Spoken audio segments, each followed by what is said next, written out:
हाँ है? क्या हुआ? हाँ अभी करते हैं क्लास के बाद डिस्कशन करते हैं, ठीक है। तो कहाँ तक कर लिए थे अपन रेगुलर में? क्या लिखे थे?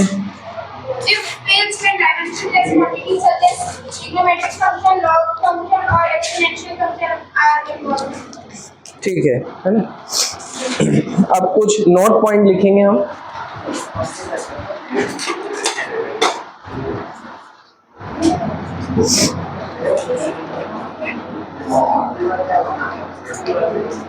नोट पॉइंट लिखेंगे बेटा।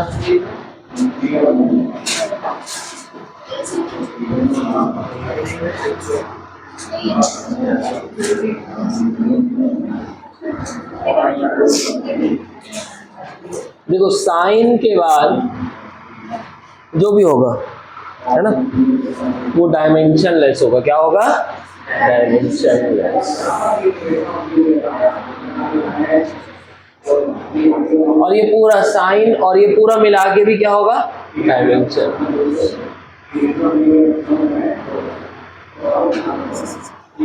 भाई साइन के बाद क्या होगा बोलो? एंगल ही तो होगा ना। साइन के साथ कौन एसोसिएटेड होगा? एंगल। और एंगल क्या होता है? डायमेंशनलेस। आ रहा है क्या समझ में? और ये पूरा साइन ये वैल्यू के साथ ये कंप्लीट भी क्या होता है? एक रेशो ही होता है। क्या होता है? रेशो।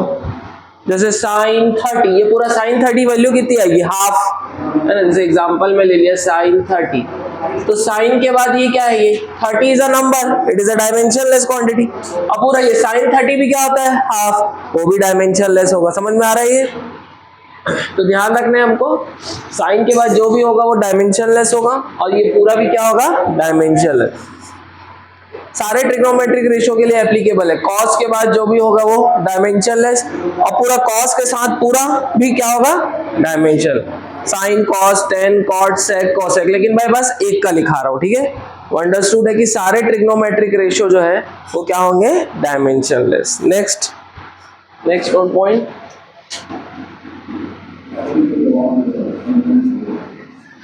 ई के पावर में जो भी होगा, ठीक है, वो डायमेंशनलेस होगा।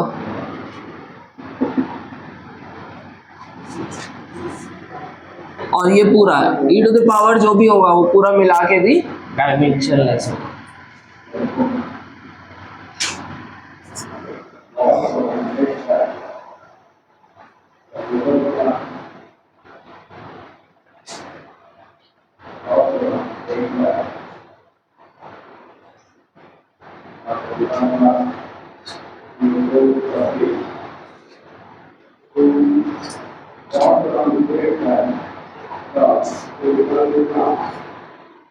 ठीक है। ई क्या था? एक कांस्टेंट था, मैंने बताया था। ई की वैल्यू 2.718, लेकिन उसको याद नहीं करना है, मैंने बताया था। बस ई को ई रहने दो। हाँ तो ई के पावर में जो भी होगा वो डायमेंशनलेस होगा और ये पूरा भी क्या होगा? डायमेंशनलेस। समझ में आ रहा है? नेक्स्ट नोट पॉइंट लिखेंगे, लॉग के बाद जो भी होगा वो डायमेंशनलेस होगा और ये पूरा भी क्या होगा? डायमेंशनलेस। ये लिख लेंगे।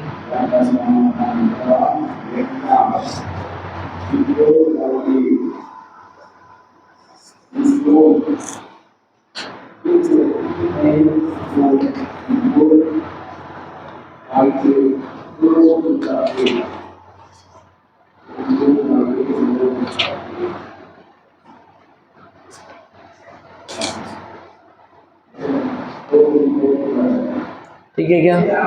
ठीक है, तो इसको हमको ध्यान रखना है क्योंकि लॉग के बाद एक नंबर ही होता है, नंबर डायमेंशनलेस होता है और पूरी ये लॉग वैल्यू भी एक नंबर ही होगा, वो भी क्या होगा? डायमेंशनलेस। क्लियर है? चलो क्वेश्चन करेंगे। If x equals to a plus b t plus c t square, if x equals to a plus b t plus c t square, comma where unit of x is meter, where unit of x is meter and unit of t is second, and unit of t is second, full stop. What is the dimensional formula of, what is the dimensional formula of a comma b and c? What is the dimensional formula of a comma b and c? चलिए बनाएंगे।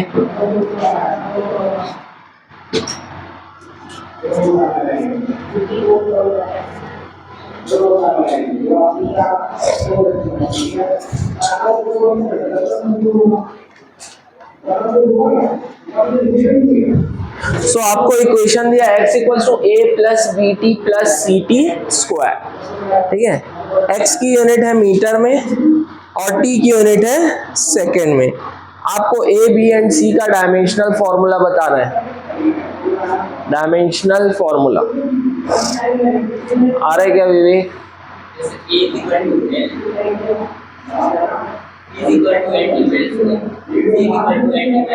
Very good.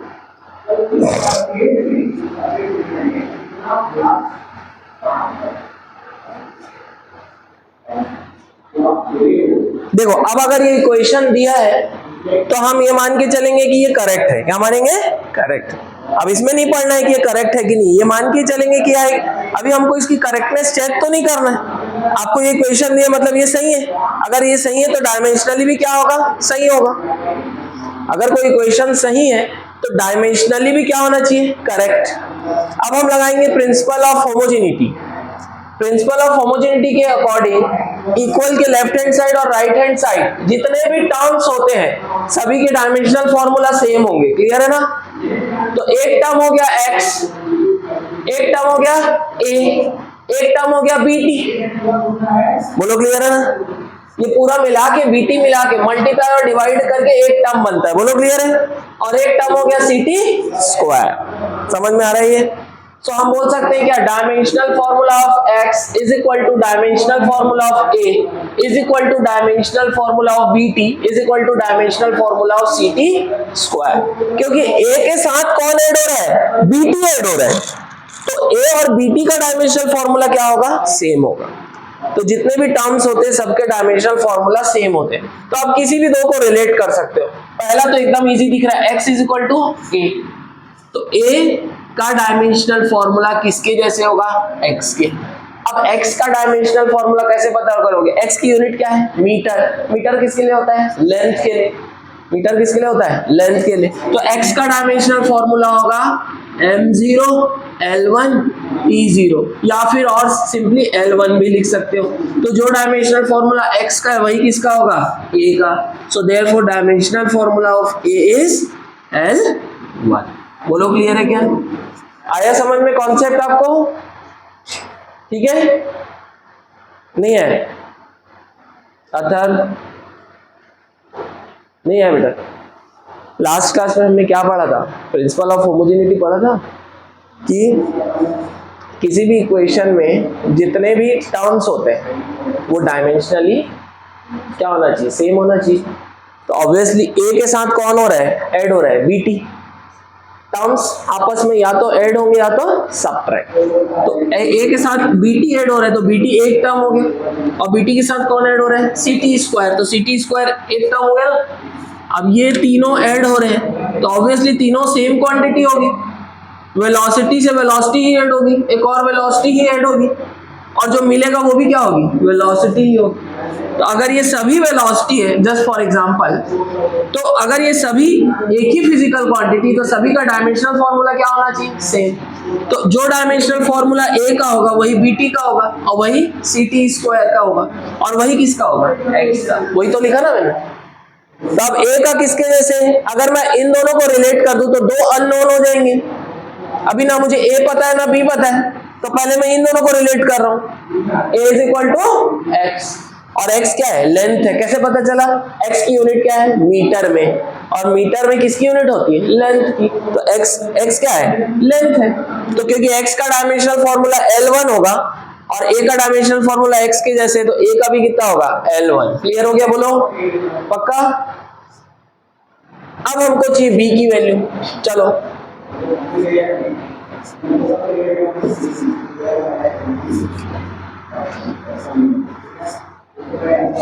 इन दोनों को equate कर रहा हूं मैं, ठीक है। बी टी का डायमेंशनल फॉर्मूला किसके जैसे है, ए के जैसे।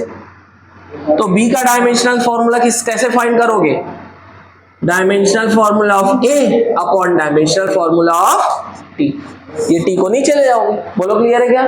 सो dimensional formula of B is obtained by dividing dimensional formula of A with dimensional formula of T. समझ में आ रहा है ये पक्का। अब ए का डायमेंशनल फॉर्मूला हमको पता है L1। अच्छा टी क्या है बताओ, टाइम, क्योंकि टी की यूनिट क्या है, सेकंड, तो टी जरूर क्या होगा, टाइम। आ रहा है समझ में। तो यहां से बी का डायमेंशनल फॉर्मूला हो जाएगा डायमेंशनल फॉर्मूला ऑफ ए, जो कि हमने निकाल लिया है L1 upon dimensional formula of time that is T1। ये ऊपर जाएगा तो क्या आ जाएगा, L1 T माइनस। बोलो क्लियर है, समझ में आ रहा है। सो बी का डायमेंशनल फॉर्मूला होगा L1 T माइनस 1। क्लियर है क्या शाश्वत। तो बताओ आप लोग सी का क्या होगा, चलो होगा, गुड। अब डायमेंशनल फॉर्मूला ऑफ सी किसी को भी रिलेट कर दो। चलो मैं इन दोनों इक्वेशन को रिलेट कर रहा हूँ, ठीक है, क्योंकि अब बी की वैल्यू भी मुझे पता चल गई। B t is equal to c t square. So dimensional formula of b t is equal to dimensional formula of c t square. होगा क्या, एक टी तो चलो यहीं से कैंसिल हो गया, तो ये हो गया सी टी का डायमेंशनल फॉर्मूला बराबर डायमेंशनल फॉर्मूला ऑफ बी। तो सी का डायमेंशनल फॉर्मूला कितना होगा, dimensional formula of B divided by dimensional formula of T. ऐसे ही होगा, एक टी तो कैंसिल हो गया ना पहले ही, तो बचा क्या, dimensional formula of c t square था, एक टी कैंसिल हो गया इसलिए बचा c t is equal to, यहाँ जो टी था वो कैंसिल हो गया, बचा क्या, b. Dimensional formula of c t is equal to b, so dimensional formula of c will be equal to b by t. अब b का डायमेंशनल फॉर्मूला है L1 T माइनस 1, तो c का डायमेंशनल फॉर्मूला होगा dimensional formula of b that is L1 T minus 1 upon में एक t है तो t 1 हो जाएगा, t 1 ऊपर जाके माइनस 1 हो जाएगा, पहले ही माइनस 1 है, तो L1 T माइनस 1 और t माइनस 1 कितना होगा, t माइनस 2। कितना आएगा आंसर, L1 T माइनस। समझ में आ रहा है सबको पक्का। तो ये आंसर है बेटा।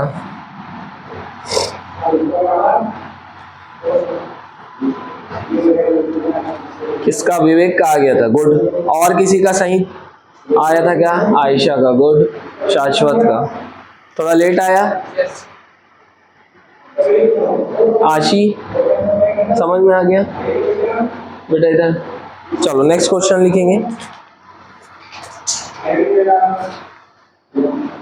What are the dimensional formula of A and B? Small a and small b लिखेंगे। What are the dimensional formula of small a and small b in the relation f equals to a plus bx? What are the dimensional formula of a and b in the relation f is equal to a plus bx, comma, where f is force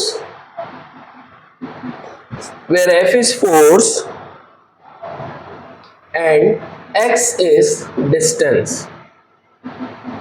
where f is force and x is distance। चलिए बनाएंगे। What are the dimensional formula of a and b in the relation f is equal to a plus bx, where f is force and x is distance?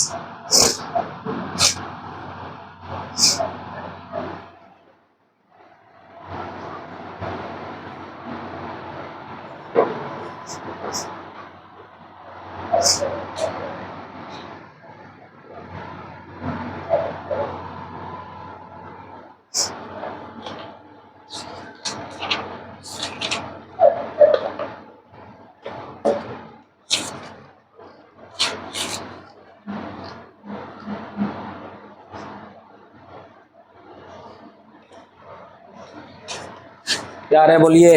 ए का very good, M1L1 T-2 और B का M1 T-2 आ रहा है, good.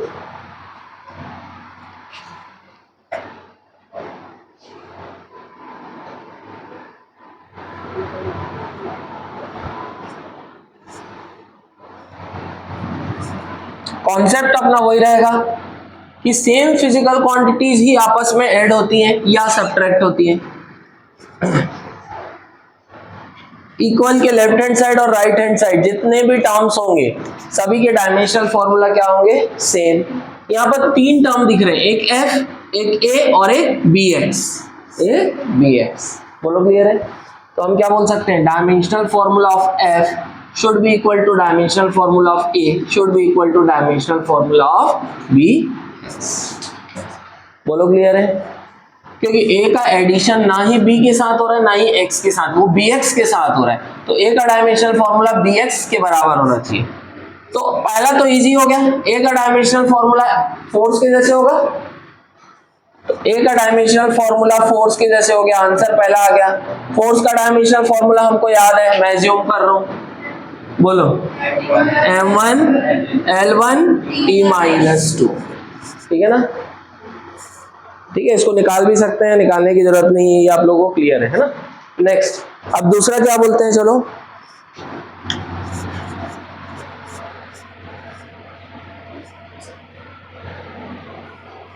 एक आ गया, अब दूसरे है ना, अब Bx को इन दोनों में से किसी एक से भी रिलेट कर दो क्योंकि दोनों ही फोर्स है, ये भी फोर्स है ये भी फोर्स है। So dimensional formula of Bx is equal to dimensional formula of A लिख सकते हैं। यहाँ पर डायमेंशन, यहाँ पर x क्या है बोलो? डिस्टेंस। x क्या है? डिस्टेंस। लिखा है क्वेश्चन में क्लियर कर, F is force and x is distance. So dimensional formula of B क्या होगा? So dimensional formula of B is obtained by dividing dimensional formula of A with dimensional formula of distance. अब A का dimensional formula है force के जैसे M1L1 T-2 upon distance है, distance का power 1 है तो L का भी पावर क्या होगा? 1। L1 कैंसल, बचा क्या? डायमेंशनल फॉर्मूला ऑफ B कितना आएगा? M1 T-2। बोलो क्लियर है? ठीक है ना? लिख लेंगे बेटा, कोई भी क्वेश्चन का सॉल्यूशन बिना लिखे नहीं छोड़ना है ना, सबको सॉल्यूशन लिखना है पूरा प्रॉपरली, ताकि बाद में आप रिवीजन करो तो आपके पास नोटेड रहे।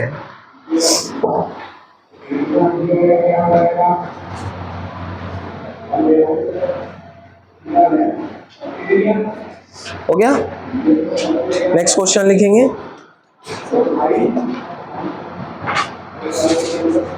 इन द रिलेशन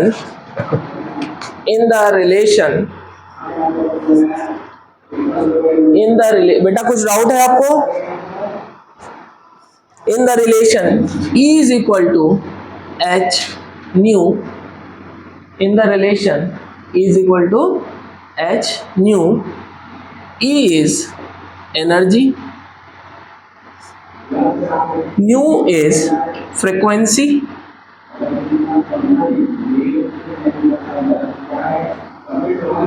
ब्रैकेट में आप लोग हिंट लिख सकते हो, न्यू होता है 1/T, फ्रीक्वेंसी क्या होती है? 1/T। समझ में आया क्या? In the relation E is equal to H nu comma E is energy, इसको न्यू बोलते हैं, क्या बोलेंगे? Nu is frequency. Find dimensional formula of H। H किसको बोलते हैं? Planck's constant. H is a constant जिसको हम बोलते हैं प्लैंक्स कांस्टेंट, ठीक है? प्लैंक्स कांस्टेंट, ये आप लोग आगे भी पढ़ोगे। क्वेश्चन क्या है, in the formula E is equal to H nu, मैंने बता दिया E क्या है एनर्जी, न्यू क्या है फ्रीक्वेंसी, फ्रीक्वेंसी क्या होती है 1/t, T क्या है टाइम 1/t।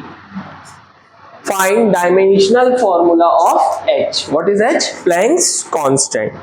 चलिए H का डायमेंशनल फॉर्मूला बेटा कॉम्पिटिटिव एग्जाम में आता है, ठीक है, ध्यान रखेंगे, आप लोग आगे के चैप्टर्स में भी पढ़ेंगे तो आपको ऐसा रटने की जरूरत नहीं पड़ेगी कि H is a Planck's constant, आगे तो आप पढ़ेंगे, लेकिन क्योंकि अभी मुझे ये कराना है तो मैं आपको पहले से बता रहा हूँ H क्या है प्लैंक्स कांस्टेंट, ध्यान रखो, और वो क्या होता है उसकी डिटेल बाद में देखेंगे। आगे बोलो, M1 L2 T minus, very good. आगे बेटा क्या नाम है आपका, खुशी और शाश्वत का आगे, गुड। श्वेता का आगे, गुड। आशी का आगे, गुड। अथर्व का आगे, M1 L2 T minus 1, not T minus 2, T minus 1 है ना। आ गए आयशा का भी, गुड।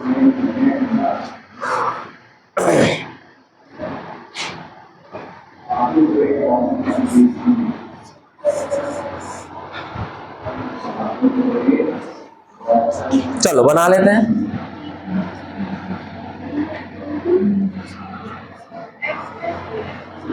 M1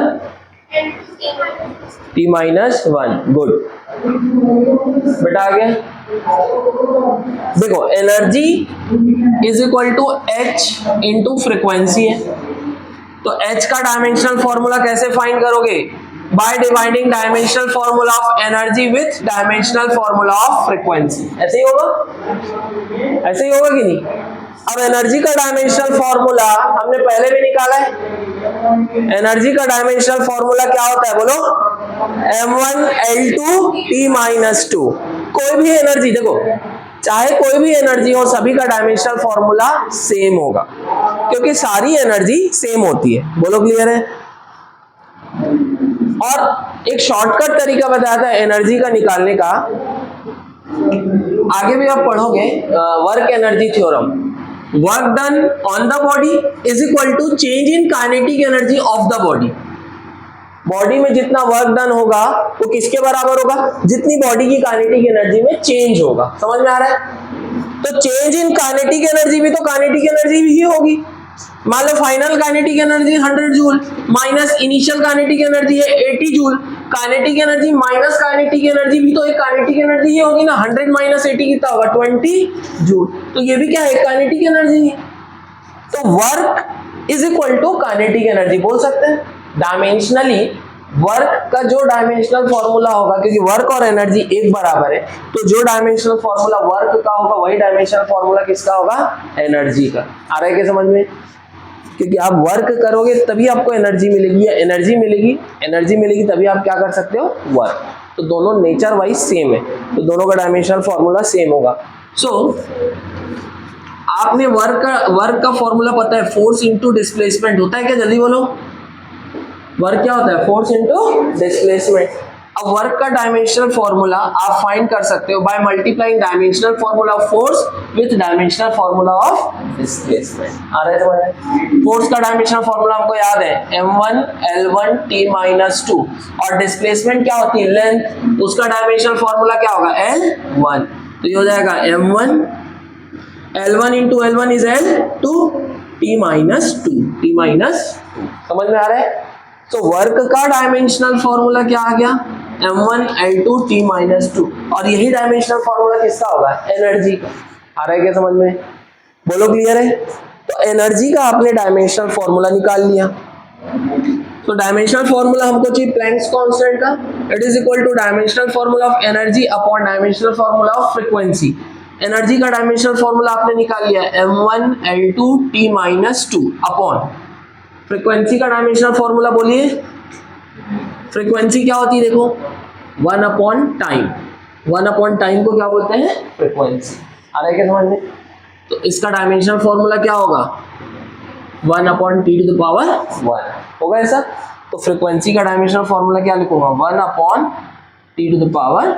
लिखूंगा ऐसा। अब देखो ये डिनोमिनेटर का डिनोमिनेटर कहाँ जाएगा, न्यूमरेटर में एज इट इज जाएगा।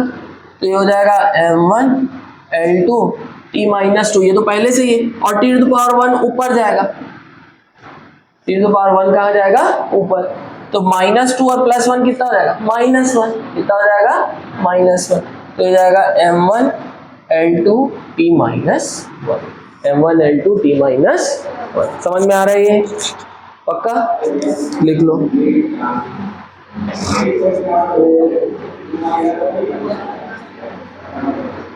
बेटा क्या क्लियर हुआ?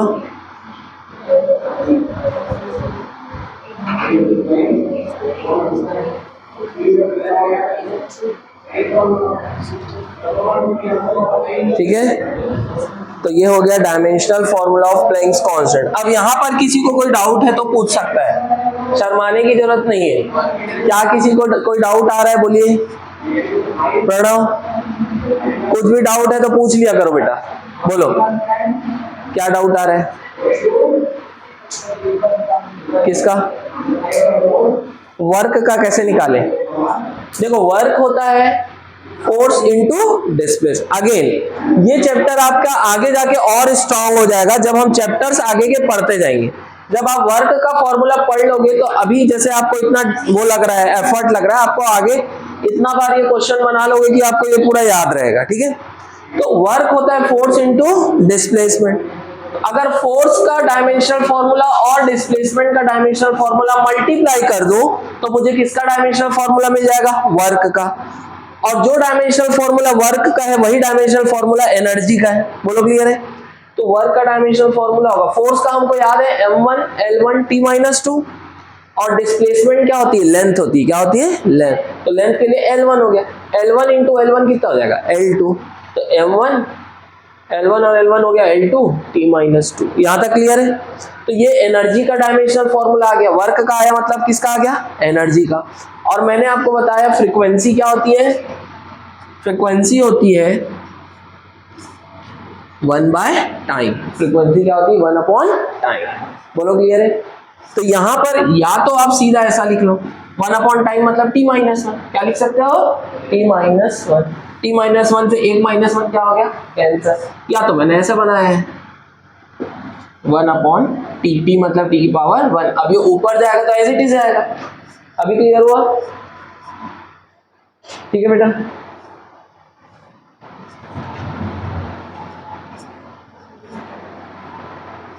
फ्रीक्वेंसी का मतलब होता है कि कोई भी चीज कितने बार पर यूनिट टाइम रिपीट होती है, पर यूनिट टाइम रिपीट होगी। आ रहा है ना समझ में? मतलब है जैसे मान लो कि एक सर्कल है ना, इस सर्कल में ऑब्जेक्ट जो है पॉइंट ए से वापस आया ए पे। ठीक है, एक चक्कर लगाने में जितना टाइम लगता है उसको बोलते हैं टाइम पीरियड। क्या बोलते हैं, टाइम पीरियड। तो मान लो एक ऑब्जेक्ट जो है सर्कल में घूम रहा है, उसका टाइम पीरियड है 0.1 सेकेंड। कितना टाइम पीरियड है, 0.1। इसका क्या मतलब, 0.1 सेकेंड का मतलब एक चक्कर लगाने का टाइम कितना है, 0.1 सेकेंड। ठीक है, इसको मैं एक साइकिल बोल देता हूं। क्या बोल देता हूं, एक साइकिल। तो 1 साइकिल कंप्लीट करने में कितना टाइम लग रहा है, 0.1 सेकेंड। तो एक सेकेंड में कितनी साइकिल होगी, एक सेकेंड में कितनी साइकिल होगी, मतलब 0.1 सेकेंड में एक साइकिल कंप्लीट हो रही है। 0.1 सेकेंड में एक साइकिल कंप्लीट हो रही है, तो 1 सेकेंड में कितनी साइकिल कंप्लीट होगी, 1/0.1। ऐसे ही तो लिखेंगे ना, 0.1 कहाँ आएगा, नीचे, तभी तो यहाँ 1 बचेगा ना। आ रहा है ना समझ में? तो कितनी साइकिल कंप्लीट होगी, बोलो 10। सो नंबर ऑफ साइकिल पर सेकेंड, ये चीज एक सेकेंड में कितने बार रिपीट हो रही है, 10 बार। बोलो क्लियर है? तो कोई चीज पर यूनिट टाइम में कितने बार रिपीट होती है। यहां पर मैंने यूनिट ऑफ टाइम क्या ले लिया, सेकेंड। क्या ले लिया, second. So number of cycle पर सेकेंड कितना है, 10। तो ये क्या हो जाएगी, फ्रीक्वेंसी। क्या हो जाएगी, फ्रीक्वेंसी। आ रहा है क्या समझ में। ये चीज एक सेकेंड में, हर एक सेकेंड में कितने बार रिपीट होगी, 10 बार। तो उसको क्या बोलते हैं, फ्रीक्वेंसी। समझ में आ रहा है क्या, आ रहा है समझ में। नंबर ऑफ साइकिल पर सेकेंड, नंबर ऑफ साइकिल पर सेकेंड, ठीक है क्या।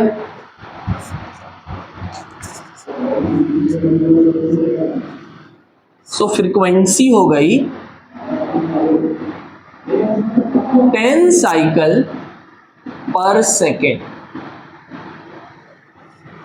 एक सेकेंड में कितने बार रिपीटिशन हो रहा है, 10 बार। फ्रीक्वेंसी का मतलब भी वही होता है, नंबर ऑफ रिपीटिशन पर यूनिट टाइम। बोलो क्लियर है। कोई एक इवेंट कितने बार हो रहा है पर यूनिट टाइम में, और हमारा इवेंट क्या है, एक चक्कर लगाना एक इवेंट है।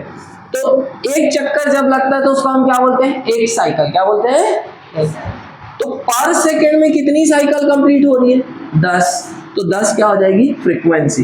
तो जो भी इवेंट पर सेकेंड होता है या पर सेकेंड, तो अभी मैं इसको पर मिनट में भी बोल सकता हूं।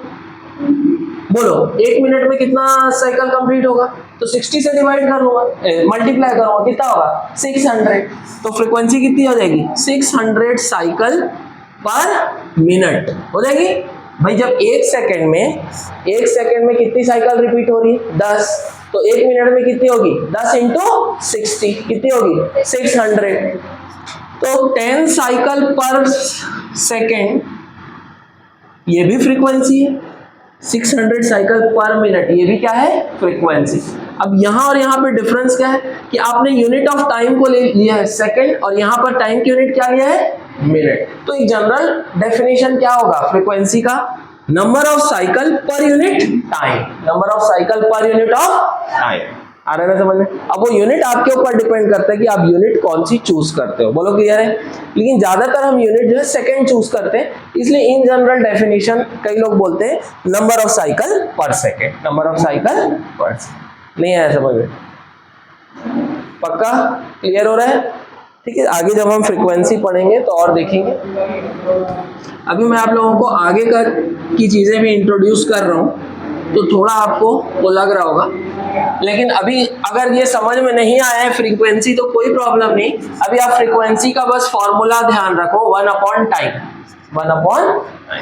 आ रहा है ना समझ में, क्योंकि फ्रीक्वेंसी मैंने बोला 10 साइकिल पर second.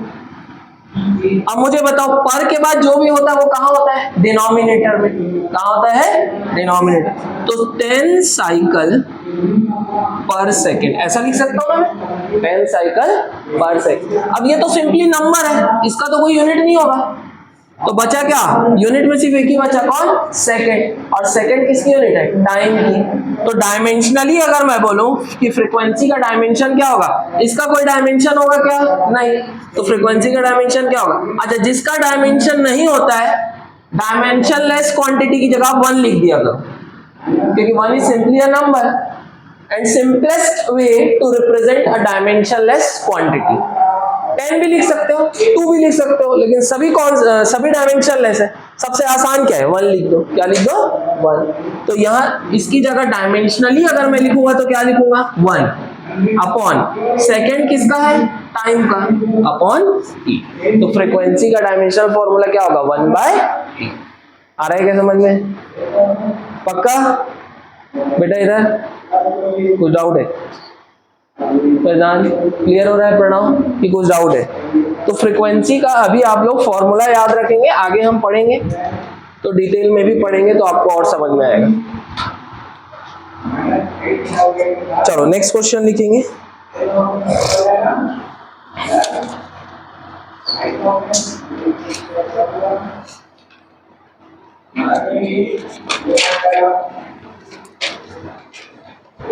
Given alpha equals to f upon v square sin beta t. Given alpha equals to f upon v square sin beta t, comma find dimensions of alpha and beta. Find dimensions of alpha and beta. Here v is velocity, comma, f is force and t is time. T is time.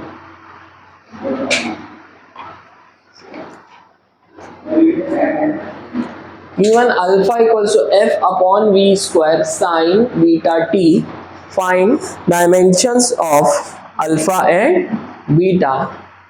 Here v is velocity, f is force and t is time. Khem Prakash, इसके पहले तक कोई doubt तो नहीं है? पक्का? Good. हाँ बेटा.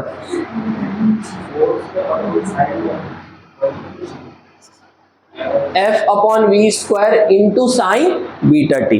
कुछ भी नहीं दिया, प्लस माइनस मतलब मल्टीप्लीकेशन में.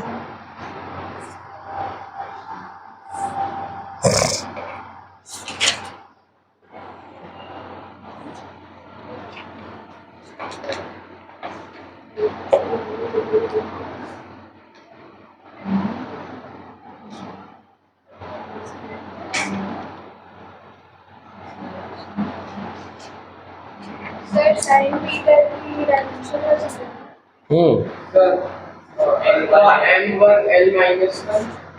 अल्फा आ रहा है शाश्वत का m1 l-1, बस इतना यार है. और बीटा डायमेंशनलेस, बीटा 1 आ रहा है. विवेक बीटा विवेक का आ रहा है t-1.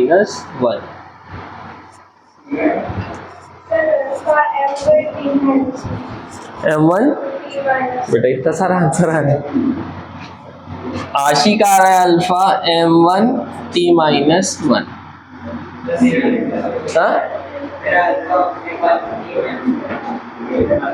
m1 t-1. आयशा और अतहर का भी आ गया. और m1 t-1 किसका है बोलो? याशिका, वंशिका. ठीक है. खुशी,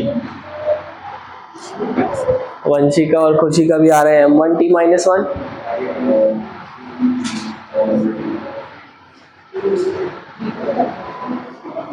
चलो बना लेते हैं.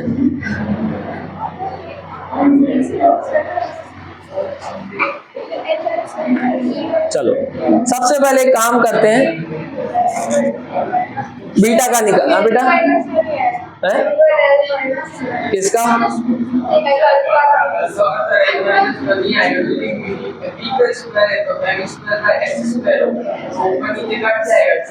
ठीक है. m1 l- वाले कौन कौन है? m1 l-1. ठीक है. अर्जुन, आदि, हेम प्रकाश, विवेक, अथर, शाश्वत, खुशी, बेटा क्या नाम है? साक्षी, आशी. ठीक है. और m1 t-1 वाले कौन कौन है? हाँ वो उठा सकते हो अकेले भी, कोई दिक्कत नहीं है. एक भी कोई रहता है तो वो भी सही हो जाता है कई बार. आयशा और शिवांगी. बेटा जिधर धम उधर हम नहीं है, ऐसा नहीं करना है हम लोग. जिधर धम उधर हम, ऐसा नहीं है. अपना स्टैंड अपना होना चाहिए अकेले का. ठीक है. आपको लग रहा है मैं सही हूं ना, तो मैं सही हूँ, खत्म. तो बाद में मैं बताऊंगा कौन सही है. ठीक है. हाँ Shweta, m1 l-1 t-1 t1. Shweta का थोड़ा डिफरेंस आ रहा है. m1 l-1 t1 ये आ रहा है. चलो बना लेते हैं. चलो पहले अल्फा ही निकाल लेते हैं, अल्फा में ज्यादा विवाद हो रहे हैं. ठीक है. पहले अल्फा निकाल लेते हैं. देखो बेटा ये पूरा डायमेंशनलेस है, तो डायमेंशनली इसको हटा के मैं 1 लिख देता हूं. लिख सकता हूं? बोलो क्लियर है ना? तो alpha is equal to f upon B square. Dimensionally लिखा हूं मैं. बोलो क्लियर है? समझ में आया ना? क्योंकि साइन के बाद ये पूरा तो एक नंबर ही होगा, वो डायमेंशनलेस है तो उसमें डायमेंशनली तो कुछ लिखूंगा नहीं. तो मुझे अल्फा का डायमेंशनल फॉर्मूला चाहिए. It is obtained by dividing dimensional formula of force upon dimensional formula of v square. बोलो क्लियर है? चलो फोर्स का डायमेंशनल फॉर्मूला बोलिए, m1 l1 t माइनस 2। अब v स्क्वायर है, v का डायमेंशनल फॉर्मूला, v वेलोसिटी या स्पीड दोनों सेम है डायमेंशनली, तो v होता है l1 t माइनस 1, लेकिन v स्क्वायर क्या हो जाएगा, इसका v स्क्वायर हो जाएगा l2 t माइनस 2। आ रहा है समझ में? v स्क्वायर का डायमेंशनल फॉर्मूला क्या होगा, l2 t माइनस 2। क्या इसमें किसी को डाउट है बेटा? पक्का? तो यहां पर क्या लिखूंगा, l2 t minus 2, t minus 2 हो गया कैंसल, l का 1 और l का 2, नीचे l का 1 बचेगा, ऊपर जाके क्या होगा l माइनस 1, तो ये आएगा m1 l माइनस 1। ठीक है, ये बहुत लोगों का आ गया था, किसका किसका था? गुड, आशी, खुशी या साक्षी, अथर, आदि, अर्जुन, शाश्वत, विवेक और किसका आया था? खेम प्रकाश आ गया था। गुड, कॉन्सेप्ट समझ में आया सबको? पक्का? v स्क्वायर का समझ में आया कि नहीं, ये बताओ, v स्क्वायर का क्लियर हुआ? तो ये वाला कॉन्सेप्ट ध्यान रखना बेटा कि इसको डायमेंशनली तो मैं 1 लिख दूंगा, जो डायमेंशन लेस होता है उसकी जगह बेस्ट क्या होता है, 1 लिखना। क्या लिखना बेस्ट होगा? 1। समझ में आ रहा है? चलो, तो ये आ गया अल्फा का डायमेंशनल फॉर्मूला। अब बात आती है बीटा की। अब बोलो बीटा का डायमेंशनल फॉर्मूला क्या होगा? t minus 1। वेरी गुड, विवेक का आ गया था। और किसी का है t माइनस 1? बेटा ये दोनों को मिला के डायमेंशन लेस है ना, सिर्फ बीटा थोड़ी ना डायमेंशन लेस है। Beta into T dimension less होना चाहिए, पूरा क्या होना चाहिए? डायमेंशन। मैंने क्या बताया, साइन के बाद जो भी होगा वो पूरा क्या होगा? Dimension less. साइन के बाद कौन है? Beta T. कौन है? तो बीटा टी डायमेंशन लेस होगा, नॉट बीटा। समझ में आ रहा है? नहीं है? आगे ना,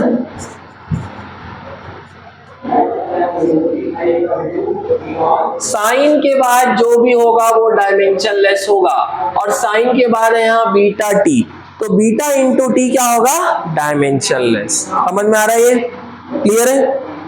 इसका मतलब कि बीटा का डायमेंशन ऐसा होना चाहिए कि वो टाइम के डायमेंशन को कैंसल कर दे, तब तो ओवरऑल क्या हो जाएगा? Dimension less. ओवरऑल क्या होगा? क्योंकि अगर बीटा का डायमेंशन, बीटा को अगर आप डायमेंशन लेस बोल दिए तो डायमेंशनली बीटा हट गया, तो बचा तो टी। तो साइन के बाद जो डायमेंशन दिख रहा है वो किसका दिख रहा है? टाइम का। किसका दिख रहा है? ऐसा हो नहीं सकता, साइन के बाद जो भी होगा वो क्या होगा? Dimension less. तो टी तो हो नहीं सकता साइन के बाद। साइन के बाद जो क्वांटिटी बची, अगर आपने बोला कि भैया बीटा डायमेंशन लेस है, तो मैं है ना, तो बीटा हट गया डायमेंशनली, साइन के बाद बचा क्या फिर? टी। टी बचे नहीं रहना चाहिए, टी को कैंसल होना पड़ेगा, क्योंकि टी बचा है मतलब साइन के बाद जो चीज है उसका डायमेंशन क्या आ रहा है? T to the power 1। कितना आ रहा है? T to the power 1, which is not possible. Sine के बाद जो भी होगा वो क्या होगा? Dimensionless. नहीं आया समझ में बेटा? बीटा का डायमेंशन ऐसा होना चाहिए कि वो टी के डायमेंशन को कैंसल करे, तभी तो ये दोनों का डायमेंशन कैंसल होगा, तो ये ओवरऑल क्वांटिटी क्या बनेगी? डायमेंशन लेस बनेगी कि नहीं? क्योंकि यहां अगर कोई भी फिजिकल क्वांटिटी बच गई, मान लो x बच गया, x लेंथ हो गया, तो ऐसा हो ही नहीं सकता। क्यों? क्योंकि साइन के बाद जो भी होना चाहिए वो डायमेंशन लेस होना चाहिए। अब साइन के बाद अगर x दिया हुआ है तो वो गलत है, क्योंकि x क्या हो गई? लेंथ। x क्या हो गई? लेंथ। ऐसा हो ही नहीं सकता। और आप बोल रहे थे ना बीटा इंटू टी, अगर बीटा को डायमेंशन लेस बोल दिया तो फिर टी का डायमेंशन तो बच गया ना साइन के बाद, जबकि ऐसा हो सकता है क्या? नहीं हो सकता। साइन के बाद कोई भी फिजिकल क्वांटिटी ऐसी नहीं होना चाहिए जिसका कुछ डायमेंशन हो। जिसका क्या हो? डायमेंशन। समझ में आ रहा है? तो अभी हम सिर्फ इसकी बात करते हैं, साइन बीटा टी, ये इक्वेशन है। इस इक्वेशन के अकॉर्डिंग मैंने आपको एकदम स्टार्टिंग में नोट पॉइंट लिखाया था, साइन के बाद जो भी होगा वो डायमेंशन लेस होगा, और ये पूरा मिला के भी क्या होगा? Dimension less. याद आ रहा है? तो साइन के बाद कौन है यहाँ? Beta T. तो बीटा टी क्या होना चाहिए? Dimension less. That is beta का डायमेंशन इंटू टाइम का डायमेंशन। ये दोनों के डायमेंशन का मल्टीपल डायमेंशन लेस होना चाहिए, और डायमेंशन लेस की जगह मैं क्या लिख सकता हूँ, 1। क्या लिख सकता हूँ, 1। आ रहा है ना समझ में? Dimension of beta into dimension of time, ये मल्टीपल होना चाहिए डायमेंशन लेस। ये मल्टीपल, दोनों का मल्टीपल मिला के जो चीज मिलेगी वो डायमेंशन लेस होनी चाहिए। क्या होनी चाहिए, डायमेंशन। समझ में आ रही है? तो इन दोनों का प्रोडक्ट डायमेंशन लेस होना चाहिए, और डायमेंशन लेस क्वांटिटी की जगह आप 1 लिख सकते हो। मैंने बेस्ट तरीका बताया, बोलो क्लियर है? So what is the dimension of beta, 1/t। Dimension of beta क्या होगा, 1/t, और t क्या है, टाइम। तो हो जाएगा 1/t⁻1, दैट इज t⁻⁻। क्या होगा, t⁻⁻। समझ में आया? क्लियर हुआ कॉन्सेप्ट? ठीक है, लिख लो इसको। नहीं है? ठीक है, अभी आप लोग पहले लिखो, फिर मैं समझा देता हूँ।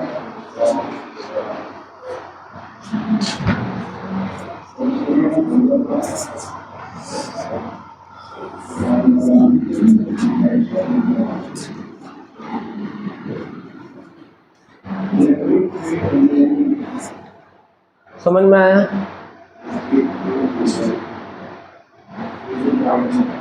लिख लियो आप लोग? चलो इसको दूसरे तरीके से समझते हैं। बेटा साइन बीटा टी दिया है और आपसे पूछ रहा है बीटा का डायमेंशन, ठीक है? टी तो टाइम है। मान लो बीटा का डायमेंशन टी होता, कितना होता? तो साइन के बाद जो भी होता उसका ओवरऑल डायमेंशन t² हो जाता, विच इज रॉन्ग, क्योंकि साइन के बाद डायमेंशन लेस होना चाहिए। साइन के बाद जो भी होना चाहिए वो क्या होना चाहिए, डायमेंशन लेस। अगर बीटा का डायमेंशन 1/t² होता तो एक t कैंसल होता, नीचे क्या बचता, t। ओवरऑल डायमेंशन क्या आता है, t⁻⁻1। जो भी नहीं हो, ये भी पॉसिबल नहीं है, क्योंकि साइन के बाद डायमेंशन t-1 हो ही नहीं सकता। साइन के बाद जो भी होगा वो एक नंबर होगा, और वो नंबर क्या होगा, डायमेंशन लेस। आ रहा है ना समझ में? तो इसका मतलब बीटा का डायमेंशन ऐसा कुछ होना चाहिए कि वो t के डायमेंशन को कैंसल कर दे, तब तो ओवरऑल यहाँ क्या मिलेगा, 1। ओवरऑल क्या मिलेगा, 1, एंड 1 इज डायमेंशन लेस। 1 क्या होता है? इसीलिए साइन के बाद बीटा इंटू टी में बीटा का डायमेंशन 1/t आया है, तभी तो 1/t इंटू टी क्या हो गया है, कैंसल। बीटा की जगह मैं लिखूंगा 1/t, साइन की जगह बीटा की जगह 1/t, और टी और टी क्या हो गया, कैंसल। क्या बचा, 1 इज डायमेंशन लेस क्वांटिटी। तो बीटा का डायमेंशन ऐसा कुछ होना चाहिए कि वो टी के डायमेंशन को कैंसल करे। क्या करे, आ रहा है क्या समझ में? पक्का? हो ही नहीं सकता ना, इसलिए तो बोल रहा हूँ, इसलिए तो साइन बीटा टी दिया है। साइन टी हो ही नहीं सकता, साइन के बाद कोई भी ऐसी फिजिकल क्वांटिटी हो ही नहीं सकती जिसका कुछ डायमेंशन हो। समझ में आ रहा है? क्लियर हुआ, नहीं हुआ? ठीक है ना, ऐसा हो ही नहीं सकता। साइन के बाद देख लो बेटा, समझो, साइन के बाद अगर a इंटू बी है तो a इंटू बी मिला के डायमेंशन लेस होगा। क्या होगा, डायमेंशन लेस। समझ में आ रही है?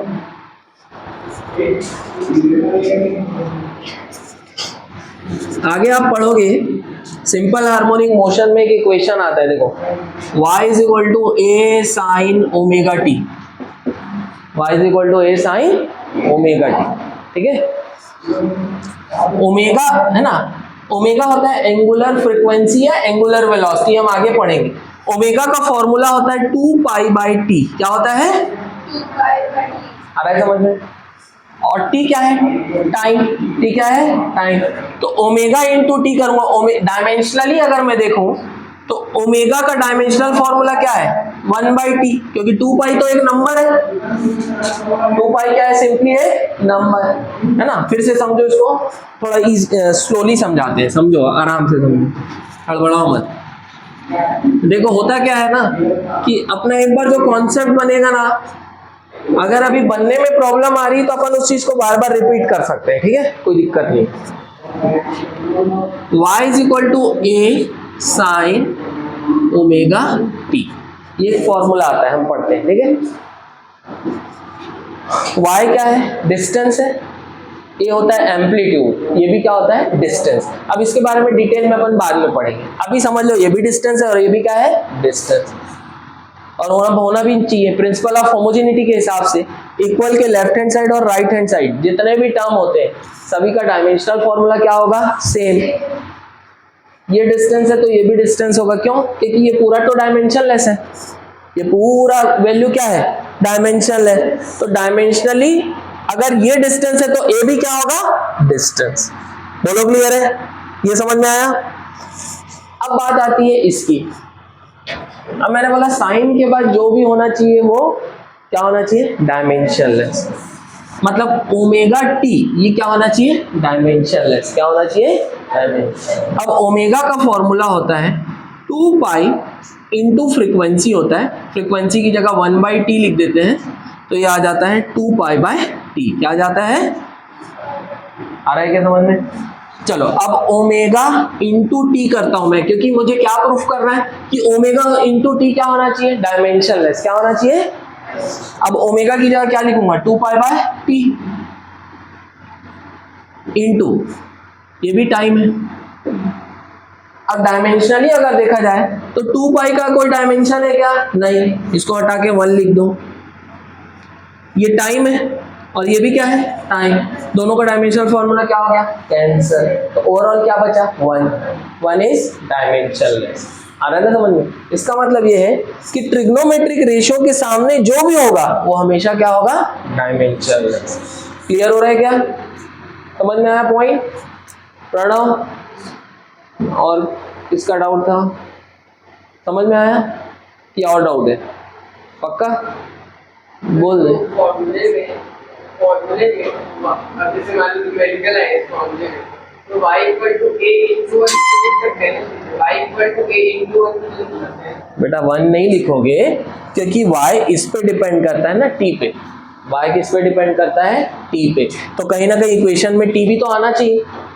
लेकिन अगर t ऐसा कुछ आ रहा है, साइन के बाद अगर t आ रहा है तो उसके साथ ऐसा कुछ होना चाहिए जो t के डायमेंशन को क्या कर दे कैंसिल, क्या कर दे, क्योंकि अगर मैं सिर्फ t लिख दूंगा तो हो ही नहीं सकता, तो इसलिए ऐसा कुछ फिजिकल क्वांटिटी साथ में होना चाहिए जो इसके डायमेंशनल फॉर्मूले को क्या कर दे कैंसिल।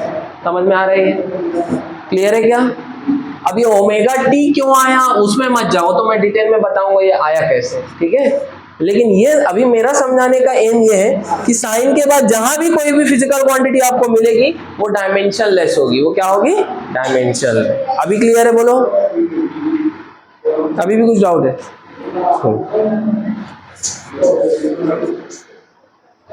ये ओमेगा और ये सब डिटेल में अपन पढ़ेंगे, इसका टेंशन मत लो।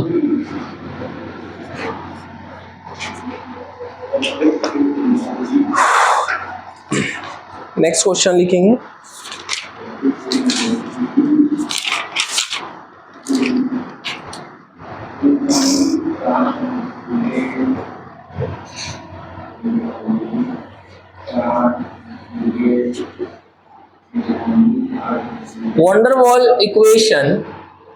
Van der Waals equation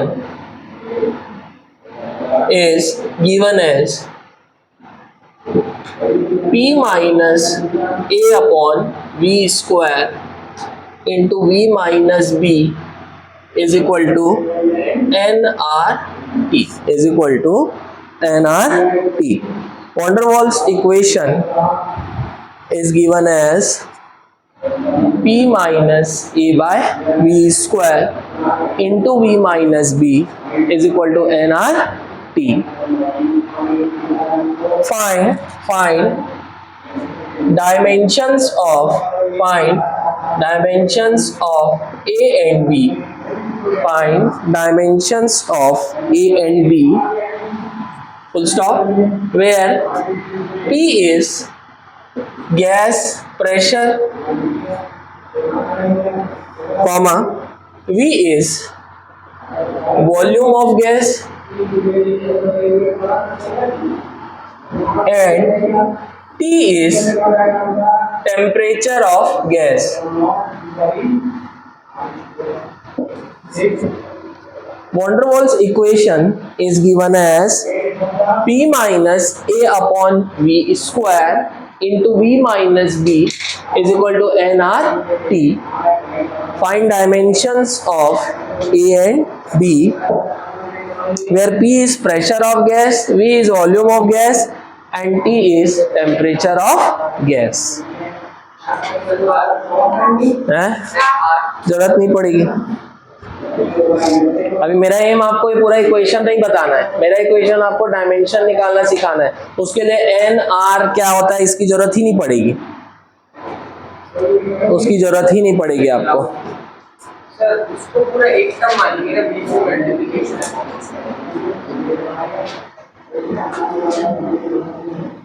N होता है number of moles of the gas, ठीक है। आर एक कांस्टेंट होता है जिसको गैस कांस्टेंट बोलते हैं, ये आप हीट में पढ़ोगे, ठीक है, लेकिन अभी के क्वेश्चन में उसकी जरूरत नहीं पड़ेगी।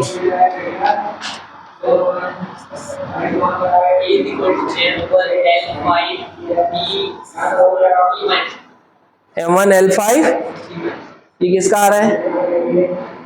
ए का, और बी का? Very good.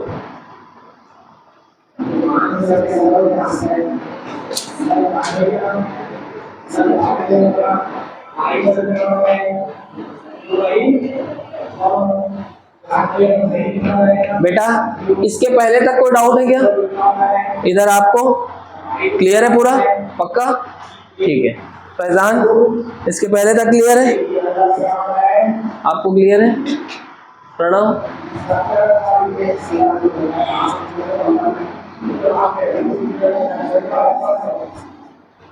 अब देखो थोड़ा दिमाग तो दौड़ाना पड़ेगा, मैं स्टार्टिंग से बोला हूँ, थोड़ा लेवल का फिजिक्स करेंगे तो थोड़ा दिमाग तो चलाना पड़ेगा।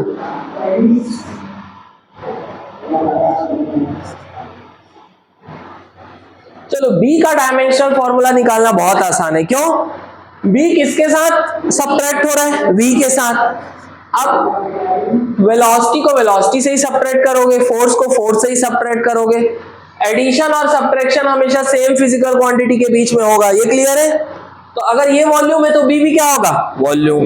बी भी क्या होगा? वॉल्यूम। समझ में आ रहा है? वॉल्यूम माइनस वॉल्यूम ही तो करोगे, वॉल्यूम माइनस वेलोसिटी तो नहीं करोगे, ठीक है ना?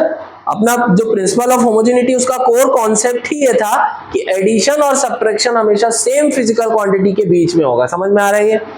तो यहाँ वॉल्यूम माइनस बी कर रहा हूं मैं, तो मतलब जरूर बी भी क्या होगा? वॉल्यूम। तो सीधा सीधा बी का डायमेंशनल फॉर्मूला निकल गया। So dimensional formula of B is equal to dimensional formula of V, और वी क्या बोल रहा है? Volume of gas. किसी का भी वॉल्यूम हो, वॉल्यूम का डायमेंशनल फॉर्मूला क्या होगा? L cube. क्या होगा? L cube. होगा कि नहीं? तो ए का भी डायमेंशन, बी का भी डायमेंशनल फॉर्मूला क्या होगा? एल। कॉन्सेप्ट समझ में आ रहा है? क्योंकि वॉल्यूम और बी ये आपस में सब्ट्रैक्ट हो रहे हैं तो दोनों का नेचर सेम होगा। अगर वी वॉल्यूम है तो बी भी क्या होगा? वॉल्यूम। समझ में आ रहा है कॉन्सेप्ट? तो यहां से हम बोल सकते हैं that dimensional formula of B is equal to dimensional formula of we.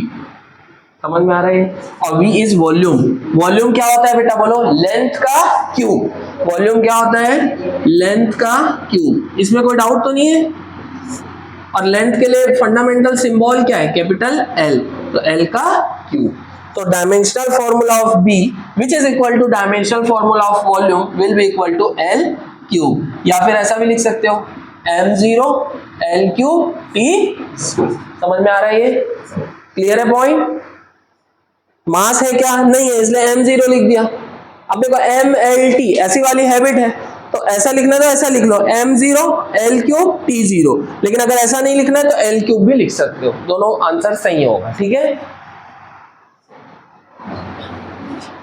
हमेशा टर्म्स के बीच में ही एडिशन और सब्ट्रैक्शन होगा, ठीक है? तो ये एक टर्म हो गया, ये एक टर्म हो गया, ठीक है?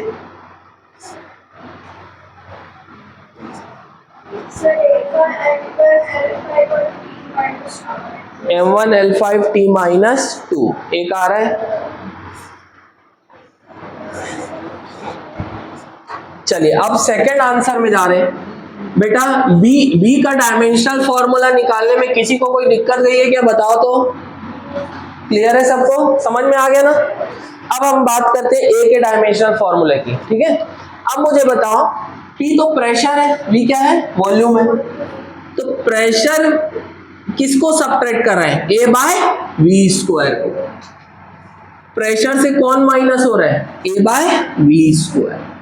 तो जो डायमेंशनल फॉर्मूला प्रेशर का होगा वही डायमेंशनल फॉर्मूला किसका होगा? ए बाय वी स्क्वायर होगा कि नहीं? प्रेशर से आप किसको सब्ट्रैक्ट कर रहे हो? इस पूरे को कर रहे हो ना, तो ये पूरा प्रेशर होगा, नॉट ए। सिर्फ अकेला ए प्रेशर नहीं होगा या वी स्क्वायर अकेला प्रेशर नहीं होगा।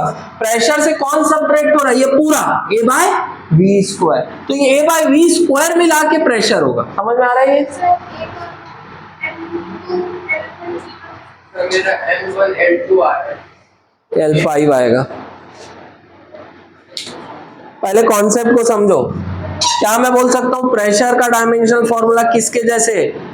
प्रेशर किसके साथ सब्ट्रैक्ट हो रहा है? ए बाय वी स्क्वायर के साथ। ठीक है, तो हमेशा दो सिमिलर फिजिकल क्वांटिटी ही ऐड या सब्ट्रैक्ट होती। तो अगर ये प्रेशर है तो ये पूरा भी क्या होगा? प्रेशर। आ रहा है समझ में? So dimensional formula of pressure is equal to dimensional formula of A by we square. ठीक है क्या? अब ए जो है अननोन है, इसी का डायमेंशनल फॉर्मूला निकालना है। Therefore dimensional formula of A is equal to, ये वी स्क्वायर इधर जाएगा, dimensional formula of pressure into dimensional formula of v square. आएगा कैसा बेटा? क्लियर है? पी का डायमेंशनल फॉर्मूला किसके बराबर है? ए अपॉन वी स्क्वायर के। हमको निकालना है ए का, तो वी स्क्वायर इधर मल्टीप्लाई होगा। So dimensional formula of A is equal to dimensional formula of P into V square. बोलो यहां तक क्लियर है सबको? अब प्रेशर का डायमेंशनल फॉर्मूला अपन निकाल सकते हैं। मैंने पहले भी बताया प्रेशर का, अगर किसी का डायमेंशनल फॉर्मूला याद नहीं है तो पहले उसको फॉर्मूला लिखो। प्रेशर होता है फोर्स अपॉन एरिया। प्रेशर क्या होता है? Force upon area. फोर्स का डायमेंशनल फॉर्मूला बोलो M1 L1 T-2 और एरिया क्या होता है? लेंथ का स्क्वायर, इसलिए L स्क्वायर लिखेंगे। तो एक 1 कैंसिल होगा, ऊपर जाके क्या होगा? -1। तो प्रेशर का dimensional formula M1 L-1 T-2, ये निकाला है हमने पहले भी। तो प्रेशर का डायमेंशनल फॉर्मूला आ गया। अच्छा, वी स्क्वायर का डायमेंशनल फॉर्मूला बोलो। वी होता क्या है? L क्यूब, उसका वी स्क्वायर, तो 3 2 6, L टू द पावर 6। बोलो क्लियर? तो वी स्क्वायर का डायमेंशनल फॉर्मूला क्या होगा? L की पावर 6। समझ में आ रहा है सबको? क्या n की जरूरत पड़ी क्या? नहीं। r की जरूरत पड़ी क्या? नहीं। अभी अपने को कॉन्सेप्ट समझना है, ठीक है? तो यहां से क्या आ जाएगा बोलो? Dimensional formula of A is equal to dimensional formula of pressure M1 L-1 T-2। This is the dimensional formula of pressure. और V स्क्वायर का डायमेंशनल फॉर्मूला क्या है? L to the power 6। तो क्या आएगा? A का डायमेंशनल फॉर्मूला M1 अपनी जगह में है, -1 और +6 कितना होगा? +5 T टू द पावर -2। ये किसका किसका आया था? वेरी गुड, आशी और विवेक का। विवेक का बहुत फास्ट आया था, वेरी गुड।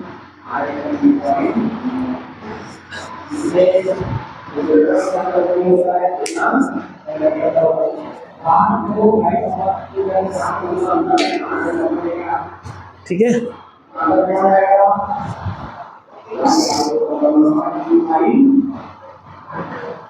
ये नीट में आ चुका है बेटा क्वेश्चन, है ना, जिसमें प्रेशर का ए का डायमेंशनल फॉर्मूला पूछा था, आंसर ये जाएगा। ठीक है, कैसे आया? क्लियर हुआ है? वॉन डर वाल्स इक्वेशन हम पढ़ेंगे बाद में, है ना, हीट में पढ़ते हैं इसको। हाँ, केमिस्ट्री में ज्यादा डिटेल में पढ़ोगे, हीट में हम मेनली आइडियल गैस इक्वेशन पढ़ते हैं, उसी का ये मॉडिफिकेशन है। ठीक है,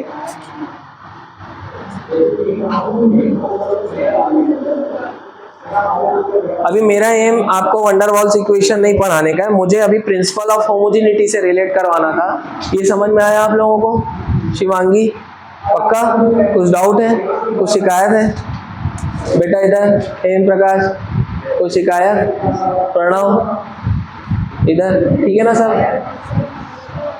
दिल में कुछ रखना नहीं है अपने को, ठीक है ना, कोई शिकायत नहीं रखना है। जो है प्रॉब्लम वो सीधा खुल के बोलना है। ठीक है, प्रॉब्लम बड़ी हो जाएगी कब? अगर आप मन में रखोगे।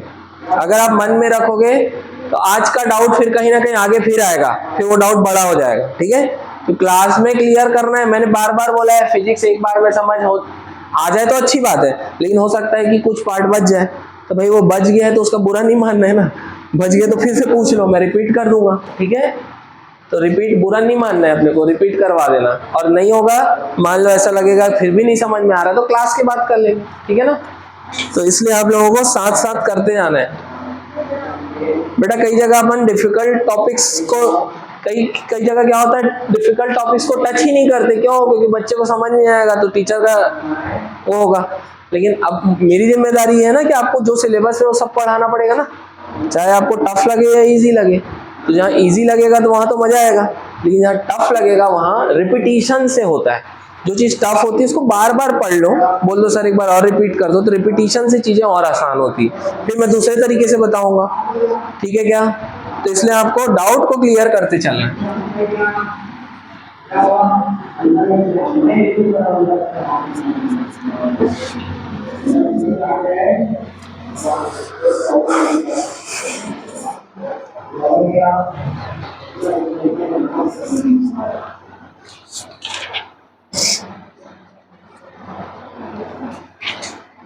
नेक्स्ट क्वेश्चन लिखेंगे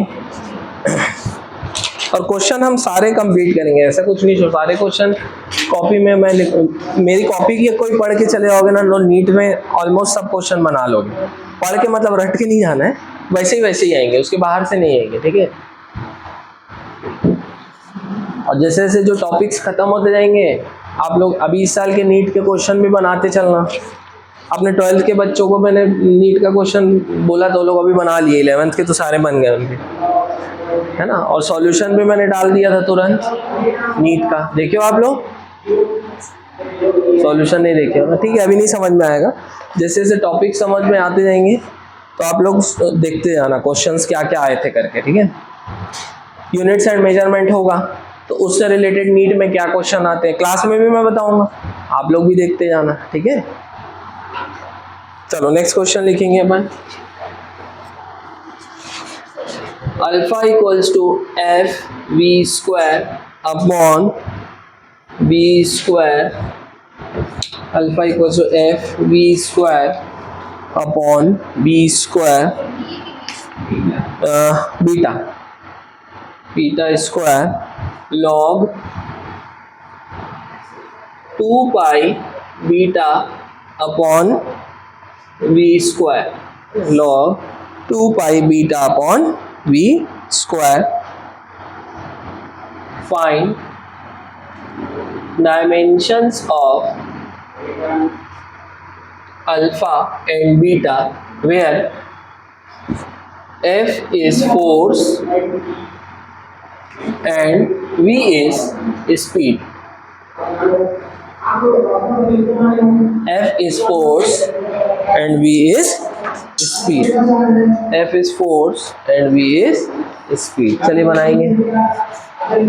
F is force and V is speed.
चलिए बताएंगे क्या क्या आ रहा है आंसर आप लोगों का।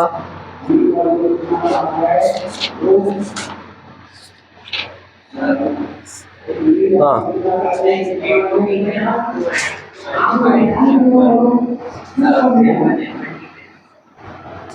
अल्फा आ रहा है M1 L1 T-2, ये अल्फा आ रहा है, बीटा आ रहा है L2 T-2 आ रहा है क्या? बेटा कल संडे है, कल आप लोग पूरा रिकॉर्डेड लेक्चर कंप्लीट कर लेना, ठीक है, 1 से लेके 4 तक जिन्होंने नहीं देखा है। आगे क्या,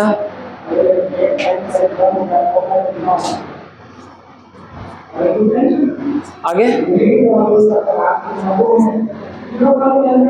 चलो, मैंने क्या बोला देखो, लॉग के बाद जो भी होगा वो डायमेंशन लेस होगा, और ये पूरा भी क्या होगा, डायमेंशन लेस। देखा था हमने। तो चलो पहले काम करते हैं, बीटा का डायमेंशनल फॉर्मूला निकाल लेते हैं, क्योंकि अगर इसको हटा दोगे तो यहाँ अल्फा और बीटा दो अननोन हो जाएंगे, एक साथ दोनों का नहीं निकाल सकते। तो पहले किसी एक अननोन का निकालो, पहले बीटा का निकाल लेते हैं, ठीक है। अब देखो लॉग के बाद कौन है बताओ, 2 pi beta upon we square, ये पूरा क्या होना चाहिए, डायमेंशनलेस, मतलब इसकी वैल्यू किसके बराबर, 1 के, किसके बराबर 1। आ रहा है समझ में।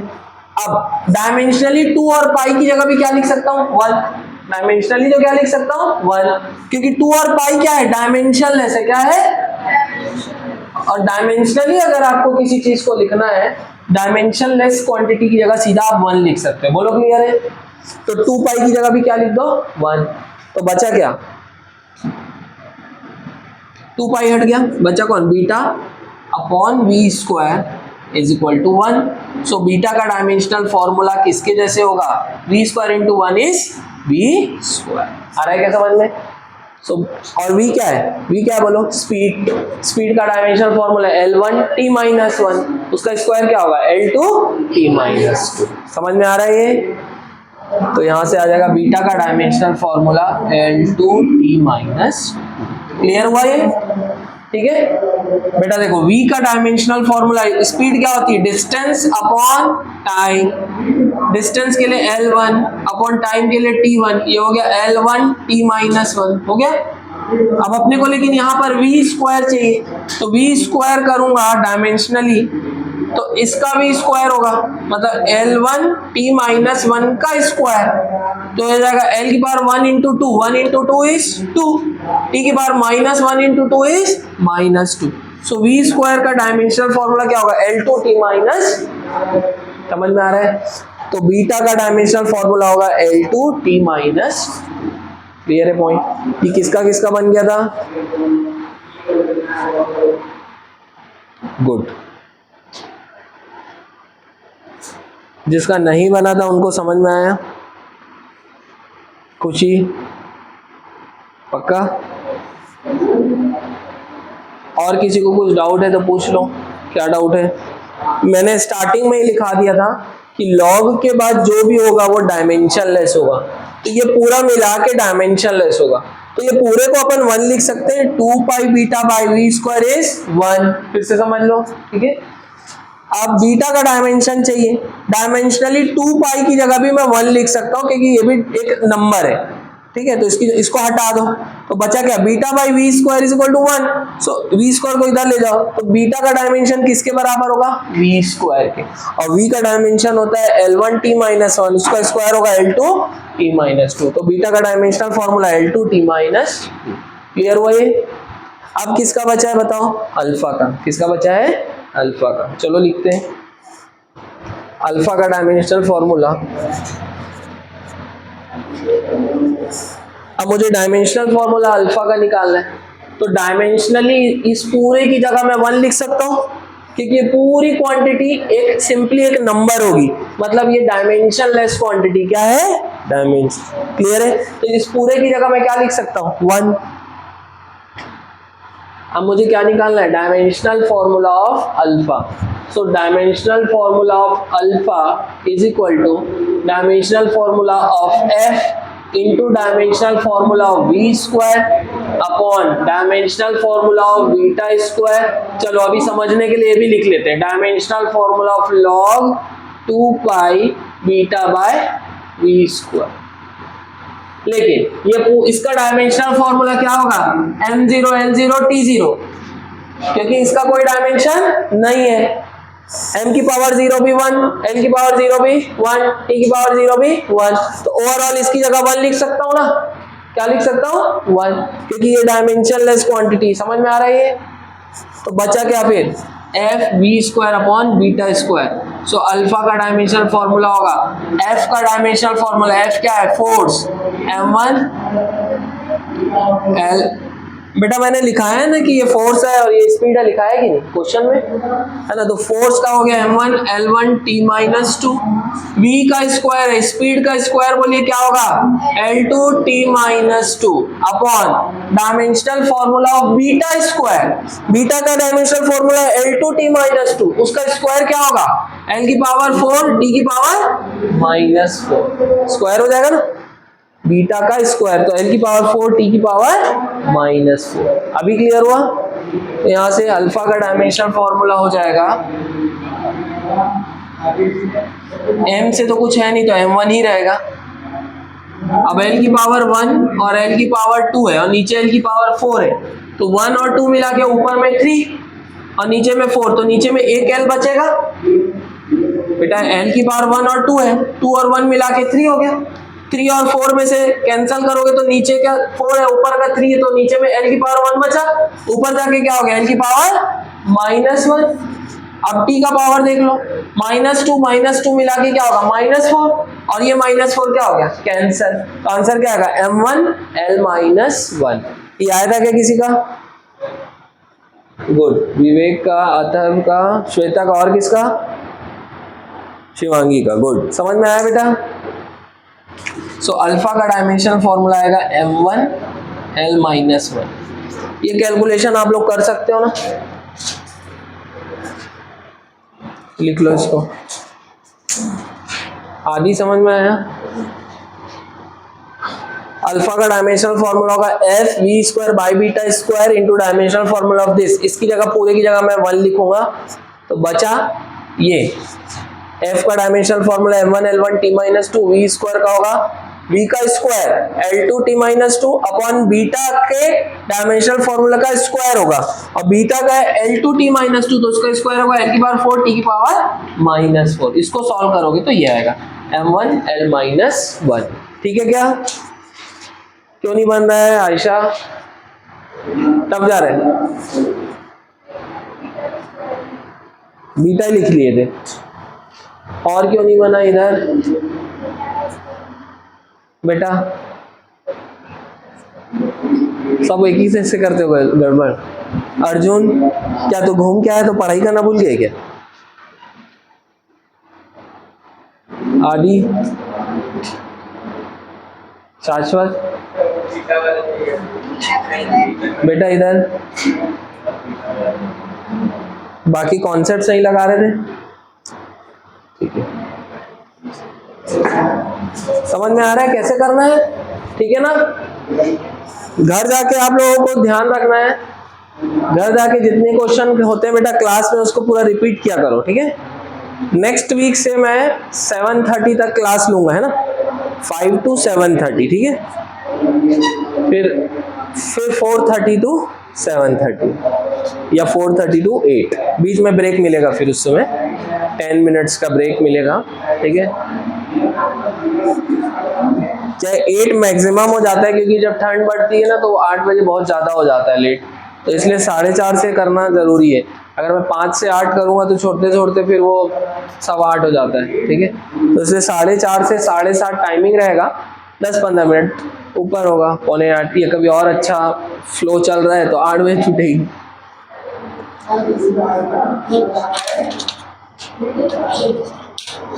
तो next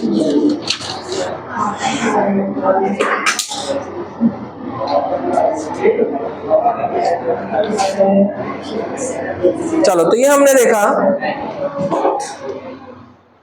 application of dimensional analysis चल रहा था मेन। उसमें पहला क्या था? To check the dimensional correctness of a given equation, ये लिखा था आपने। और ये था, इसमें हम क्या यूज करते हैं? Principal of homogeneity. और प्रिंसिपल ऑफ होमोजेनिटी से रिलेटेड हमने सारे क्वेश्चन कर लिए। अब सेकंड इक्वेशन, सेकंड एप्लीकेशन है। पहला एप्लीकेशन में आपने क्या नंबर डाला था? 1 डाला था, अब 2 लिखेंगे, है ना। एप्लीकेशंस ऑफ डायमेंशनल एनालिसिस में फर्स्ट हो गया, अब सेकंड लिखेंगे। conversion of one system of units into another. Second application of dimensional analysis is conversion of one system of units into another. Conversion of one system of units into another.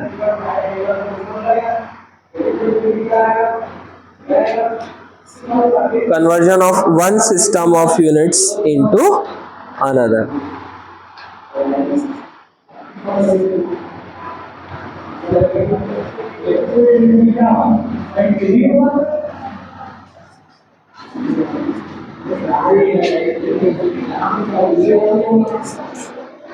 अब देखो, अगर मुझे force की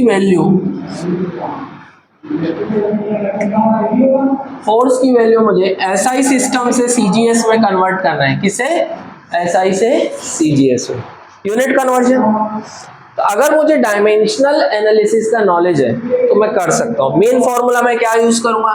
N1U1 is equal to N2U, ठीक है।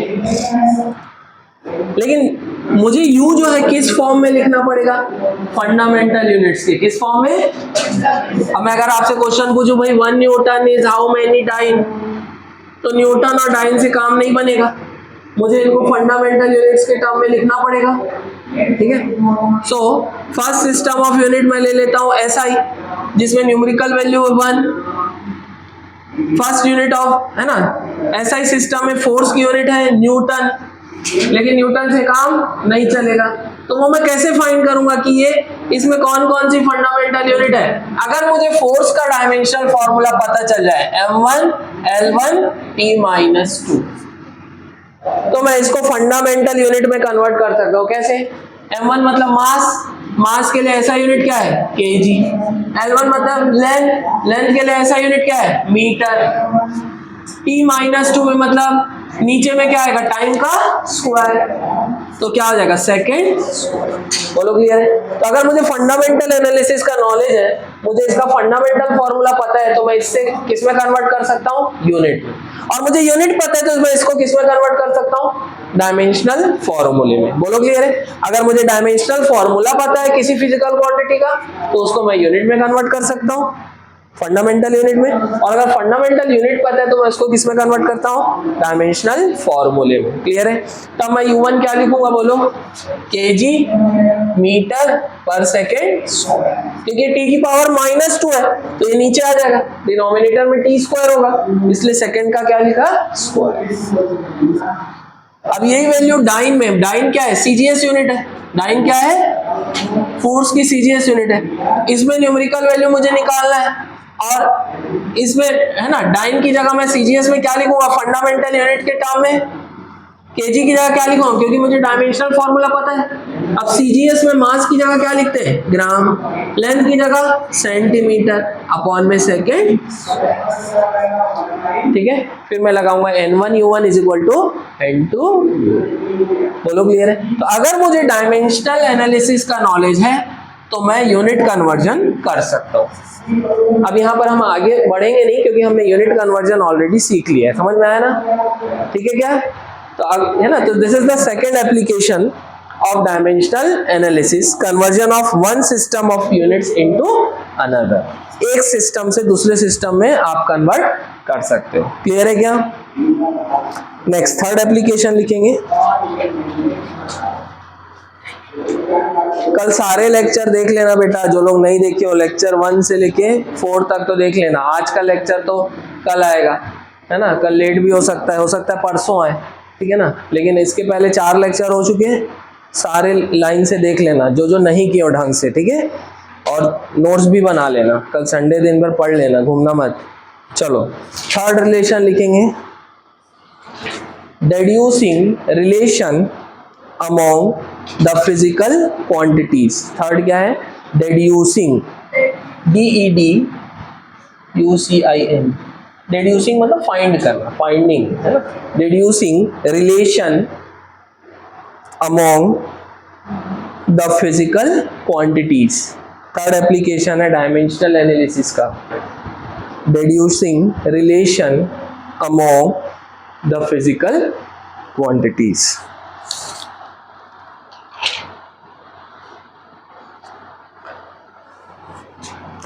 reducing relation among the physical quantities.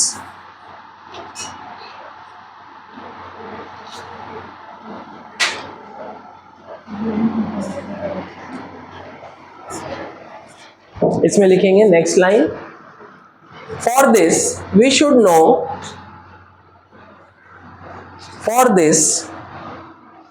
know the dependence of the physical quantity on other physical quantities. For this we should know the dependence of the physical quantity on other physical quantities. For this we should know the dependence of the physical quantity on other physical quantities. So third application है कि हम physical quantities के बीच में relation establish कर सकते हैं. क्या कर सकते हैं? रिलेशन एस्टेब्लिश कर सकते हैं. ठीक है, लेकिन उसके लिए कंडीशन क्या है बोलो. नोट पॉइंट में कंडीशन क्या लिखा है?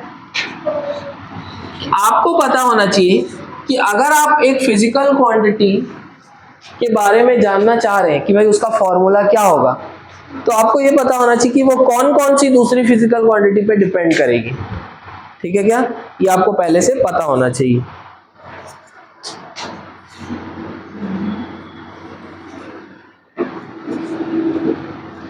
अभी इसका एक एग्जांपल देख के समझते हैं.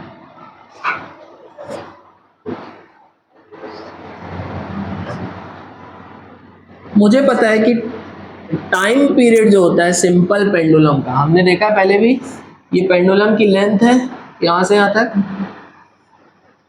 और इसको क्या बोलते हैं? बॉब. ठीक है, इसका मास है मान लो m. This is the length of pendulum. Pendulum को एक चक्कर लगाने में जितना टाइम लगता है उसको उसका क्या बोलते हैं? Time period. बताया मैंने पहले भी.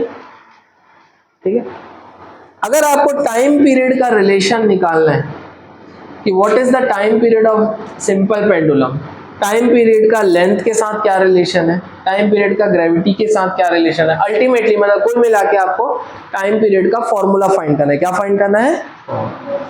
तो लेकिन इसके पहले इसकी एक लिमिटेशन है कि आपको पता होना चाहिए पहले से कि टाइम पीरियड ऑफ पेंडुलम किस पे डिपेंड करता है. तो टाइम पीरियड ऑफ पेंडुलम किस पे डिपेंड करता है?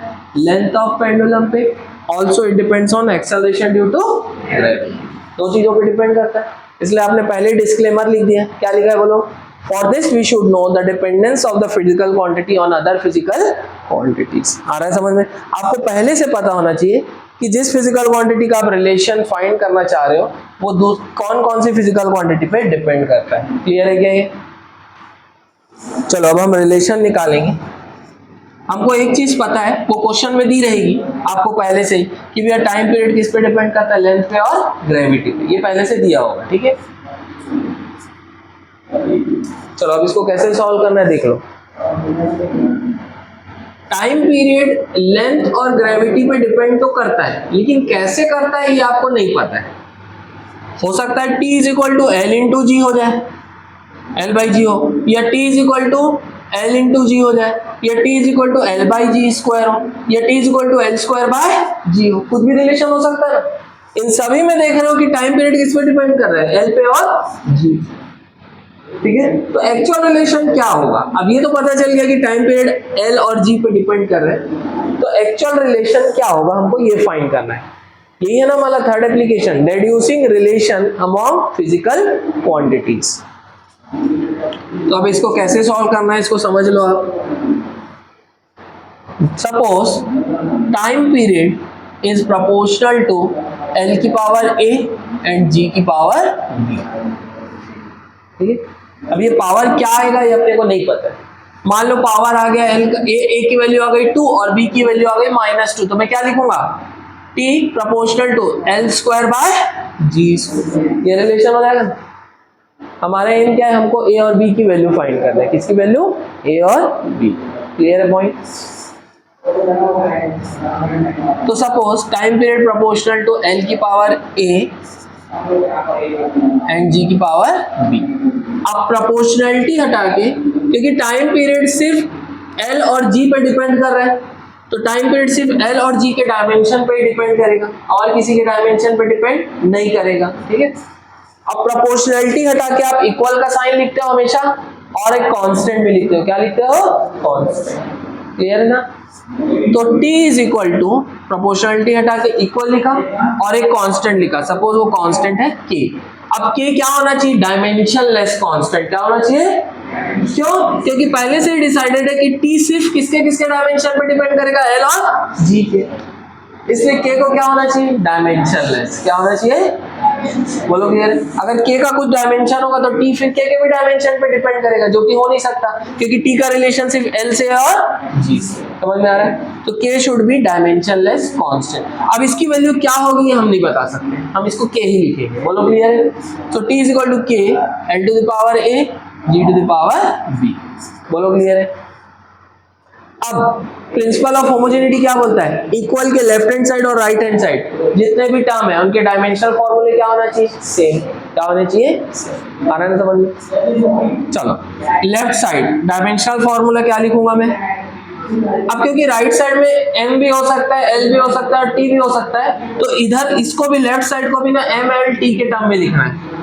m नहीं है तो क्या लिखूंगा, m की पावर 0, l नहीं है तो क्या लिखूंगा, l की पावर 0, t है t की पावर 1, बोलो क्लियर है। इज इक्वल टू k का कोई डायमेंशनल फॉर्मूला नहीं है, इट इज डायमेंशनलेस, बचा क्या l, l क्या है, लेंथ ऑफ पेंडुलम, क्या लिखूंगा, l की पावर 1, ये l की जगह लिखूंगा ना ल की पावर 1 और इस पूरे का पावर a, क्योंकि अभी अपने को पता नहीं कि क्या है, स्क्वायर है कि क्यूब है, तो इसलिए इसका पावर क्या लिखूंगा, आ रहा है समझ में। अब g क्या है बोलो, एक्सेलरेशन ड्यू टू ग्रेविटी है, तो एक्सेलरेशन, एक्सेलरेशन जो भी एक्सेलरेशन होगा सभी का डायमेंशनल फॉर्मूला क्या होगा, L1t माइनस 2 होगा। एक्सेलरेशन का डायमेंशनल फॉर्मूला सबको क्लियर है, L1t माइनस 2, क्लियर है ना। तो क्या होगा, g का डायमेंशनल फॉर्मूला बोलो, L1t माइनस 2, ये g का आ गया। अब इस पूरे का पावर क्या आएगा, समझ में आ गया क्या, पक्का।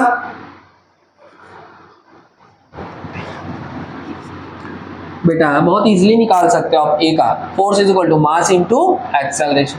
एक्सेलरेशन का डायमेंशनल फॉर्मूला क्या होगा, फोर्स का डायमेंशनल फॉर्मूला अपॉन मास का, यहाँ से लिखा। अब हम पढ़ते जा रहे हैं, जैसे जैसे एडवांसमेंट होते जा रहे हैं कुछ चीजें हम जान रहे हैं, हमको पता है फोर्स का डायमेंशनल फॉर्मूला, हमको पता है फोर्स का डायमेंशनल फॉर्मूला बोलो m1 l1 t माइनस, मास का बोलो m1 बचा क्या, l1 t माइनस 2, ठीक है ना, निकाल सकते हैं ऐसे। तो यहाँ से एक्सेलरेशन का निकाल लिया, क्या होगा, m की पावर 0 लेफ्ट साइड में, l की पावर 0 t की power 1 is equal to l की power 1 into a is l की पावर a।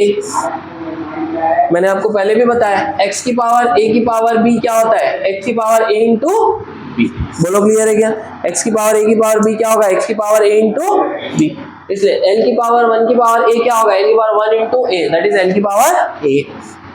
फिर l की पावर 1 की पावर b क्या होगा, l की पावर b, ठीक है क्या। t की पावर माइनस 2 इंटू b क्या होगा, t की पावर माइनस 2, समझ में आ रहा है, ये क्लियर है।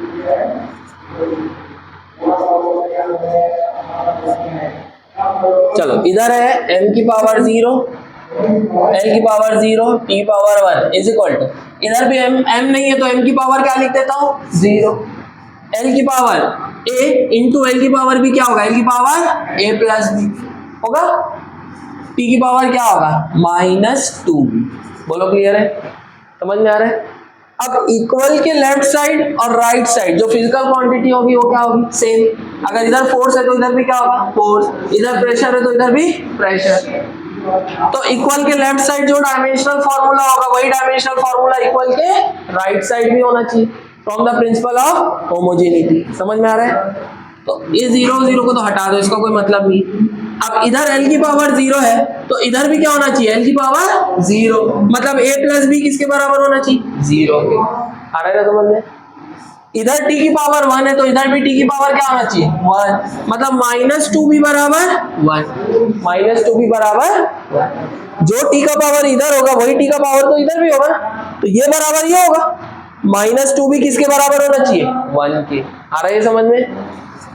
तो पहले मैं b की वैल्यू यहां से निकाल लेता हूं, क्योंकि -2 भी 1 है, तो b कितना आ जाएगा -1/2। b की वैल्यू कितनी आ गई -1/2। समझ में आ रहा है?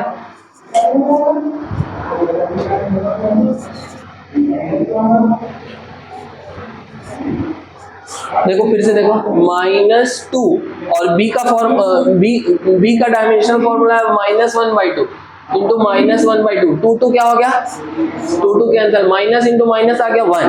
तो ओवरऑल ये वैल्यू कितनी आ गई 1। कब आएगी, जब b की वैल्यू कितनी आएगी -1/2। तो -2 इंटू -1/2 जब करूंगा तो ओवरऑल ये आएगा 1। इधर भी 1, इधर भी क्या 1। समझ में आ रहा है ये? अब अगला चीज क्या है कि a plus b is equal to 0, तो a क्या होगा -b, ये क्या हो जाएगा, और b क्या है -1/2, तो a क्या हो जाएगा माइनस ऑफ -1/2 दैट इज +1/2। कितना आ जाएगा +1। समझ में आ रहा है? a आ गया +1/2 और b क्या आ गया -1/2। और हमारा ओरिजिनल रिलेशन ये था।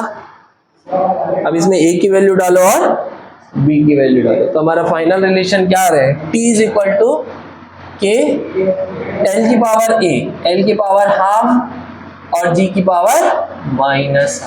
आ रहा है समझ में? क्या लिख सकते हो इसको, t is equal to k l की पावर ½ अपॉन g की पावर ½ -½ नीचे जाके अपॉन में +½ हो जाएगा, या ऐसा लिख सकता हूँ क्या इसको, बोलो k l अपॉन g पूरे की power ½ whole to the power ½ या फिर t is equal to k l upon g पूरे की पावर ½ है, मतलब √l/g। समझ में आ गया? ये हमने रिलेशन फाइंड कर लिया किसके किसके बीच में, between time period of simple pendulum, length of simple pendulum and acceleration due to gravity. अब k की वैल्यू आप डायमेंशनली नहीं फाइंड कर सकते, क्योंकि k is dimensionless. Experimentally k की वैल्यू आती है 2 पाई, कितनी आती है, इसलिए मैंने आपको बताया था ना लास्ट क्लास में, टाइम पीरियड क्या बताया, 2 पाई √l/g। याद आ रहा है? मैंने आपको सिंपल पेंडुलम का डायमेंशन फॉर्मूला बताया था, क्या बताया था सिंपल पेंडुलम का डायमेंशन फॉर्मूला, 2 पाई √l/g। तो ये तो आप निकाल सकते हो √l/g, ये रिलेशन तो आप फाइंड कर सकते हो डायमेंशनली, बट k नहीं फाइंड कर सकते। इसलिए फाइनल आंसर जब आप स्कूल में लिखोगे तो ये आंसर सही होगा, इतना लिख के छोड़ दोगे। बोलो क्लियर है? तो इस तरह से आप रिलेशन फाइंड कर सकते हो। कैसे आया, समझ में आया? कुछ डाउट है तो पूछ सकते हो, बोलो। शाश्वत पक्का? तो हमेशा आपको ये लिखना है, आपको पहले से ही पता होगा कि टाइम पीरियड किस पे डिपेंड कर रहा है, लेंथ और ग्रेविटी पे। अब ये पावर क्या है ये अपने को नहीं पता है ना, तो suppose it is power a, it is power b। आप कोई भी वेरिएबल यूज कर सकते हो, x और y भी लिख सकते हो, ये अननोन है, इसको आपको फाइंड करना है। और आपको प्रोपोर्शनैलिटी को हटाना पड़ेगा, क्योंकि आपको सॉल्व करना है। प्रोपोर्शनैलिटी हटा के जब भी इक्वल लिखते हैं तो कांस्टेंट लिखते हैं, या उल्टा अगर कांस्टेंट को हटाना है और इक्वल को हटाना है तो दोनों को हटा के क्या लिखते हैं, प्रोपोर्शनल। बोलो क्लियर? फिर ये k क्या होना चाहिए, डायमेंशनलेस, क्योंकि हमको पता है t का रिलेशन सिर्फ l और g के साथ है, तो t सिर्फ l और g के डायमेंशन पे बेस्ड होगा, इसलिए ये जो भी कांस्टेंट हम यूज करेंगे वो डायमेंशनलेस होना चाहिए। समझ में आ रहा है? इसको हम लिखेंगे नहीं डायमेंशनली, जब लिखेंगे तो इसको हटा देंगे, k को हटा दिया और ये हो गया t मतलब टाइम पीरियड। टाइम पीरियड की जगह क्या लिखूंगा, m0 l0 t की पावर 1। ये लेंथ है तो लेंथ की पावर 1, डायमेंशनली लेंथ को क्या लिखूंगा, l की पावर 1 पूरे का पावर a। ग्रेविटी को क्या लिखूंगा डायमेंशनली, l1 t-2, लेकिन उसका भी पावर क्या है, b। समझ में आ रहा है? फिर इसको हमने सॉल्व किया, m0 l0 t1, l की power 1 into a is l की पावर a, l की power 1 into b is l की पावर b, t की power -2 into b is -2b। m0 l0 t की पावर 1, इधर m नहीं था मैंने लिख दिया m0 l की पावर a इंटू l की पावर b इज l की power a plus b and t की पावर -2b। ये वाला लिखने का कोई मतलब नहीं, हटा दो इसको। अब हमको प्रिंसिपल ऑफ होमोजेनिटी से हमको पता है कि भैया लेफ्ट साइड में l का जो डायमेंशन है वही डायमेंशन राइट साइड में भी होना चाहिए। राइट साइड में a प्लस बी दिया है और लेफ्ट साइड में 0 दिया है, तो एक इक्वेशन मुझे मिल गया कि a plus b is equal to 0 होना चाहिए। दूसरा, जो डायमेंशनल फॉर्मूला t का है वही डायमेंशनल फॉर्मूला राइट साइड में भी t का होना चाहिए, तो -2b बराबर 1 होना चाहिए। तो यहाँ से पहले b का मैंने निकाल लिया, क्योंकि यहाँ एक इक्वेशन में 2 अननोन थे, तो पहले मैंने एक अननोन की वैल्यू फाइंड कर लिया, b इज इक्वल टू -½ अब इस इक्वेशन में इस इक्वेशन से मुझे समझ में आ रहा है कि a is equal to minus b, और b की वैल्यू मैंने माइनस हाफ निकाल ली, तो a की वैल्यू कितनी आएगी प्लस हाफ। तो a की वैल्यू भी फाइंड हो गई प्लस हाफ, b की वैल्यू भी फाइंड हो गई माइनस हाफ। अब इस इक्वेशन में वैल्यूज को रख लो, बोलो समझ में आया? तो इस तरह से आप रिलेशन फाइंड कर सकते हो among the different physical quantities. समझ में आया बेटा?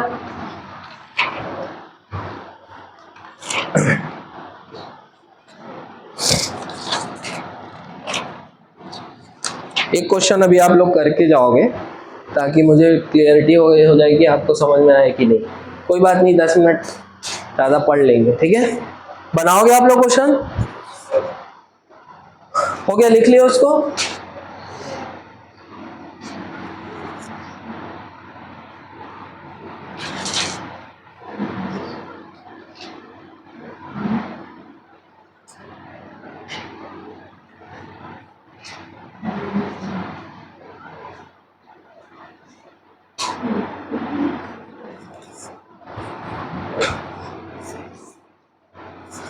जल्दी लिखो बेटा।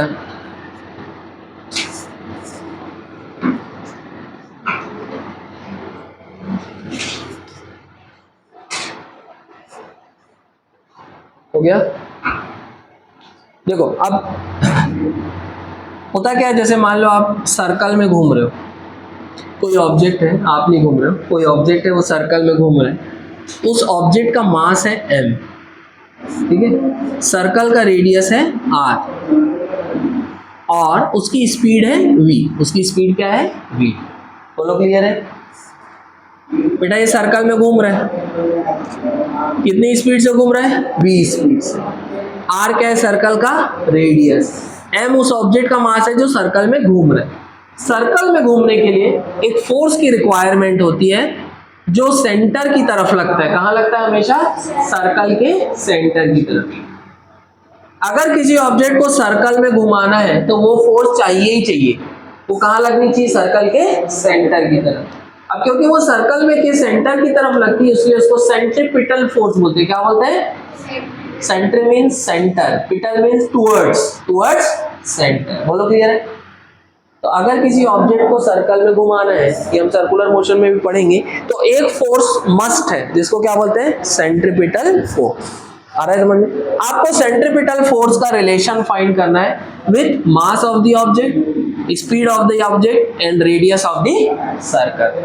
और ऑब्जेक्ट का रेडियस नहीं होगा बेटा, ऑब्जेक्ट की स्पीड होगी, ऑब्जेक्ट का मास होगा और सर्कल का क्या होगा? रेडियस। तो क्वेश्चन लिखेंगे, find relation between centripetal force.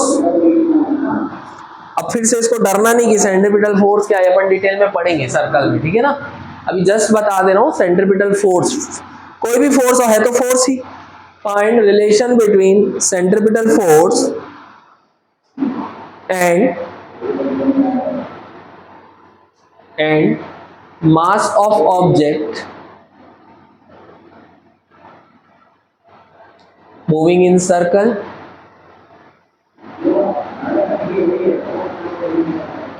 Bracket में लिखोगे स्मॉल m, ब्रैकेट में रहेगा small m, comma speed of the object,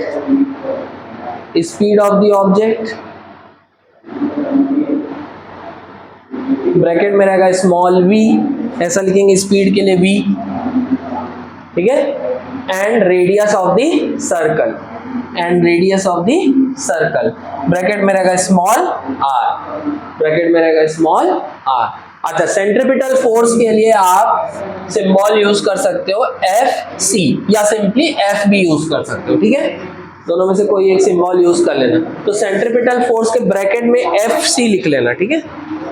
Fc, C for centripetal. चलो फाइंड करो।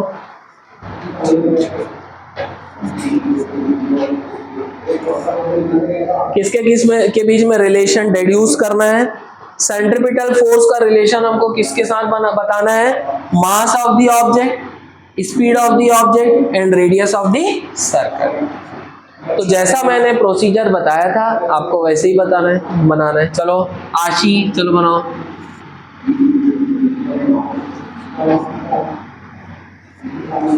मतलब मैंने आपको बता दिया कि सेंट्रीपिटल फोर्स किस पे डिपेंड करता है, मास पे, स्पीड में और रेडियस पे, ठीक है ना। जब भी आपको रिलेशन फाइंड करना है तो आपको पहले से पता होना चाहिए कि एक फिजिकल क्वांटिटी कौन कौन सी फिजिकल क्वांटिटीज पे डिपेंड करती है, और वो मैंने बता दी है। अब बनाओ चलो।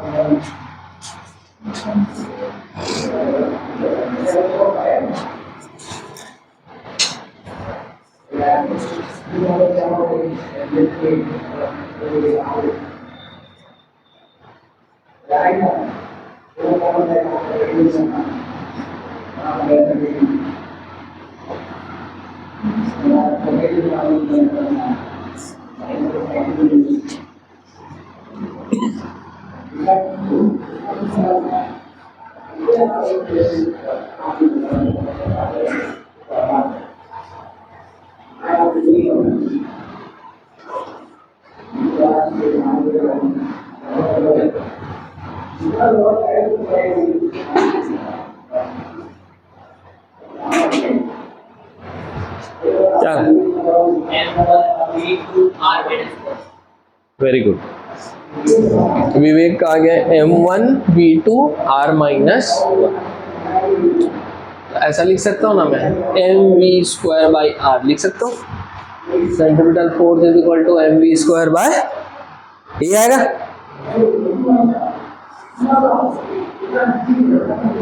चलिए विवेक का आंसर आ गया है, गुड।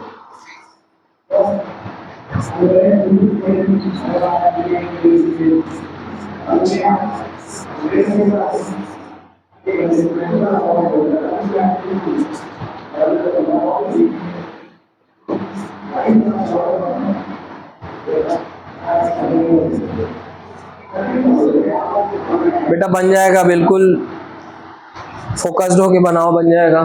फैजान, वंशिका, बात नहीं करना है। खुशी,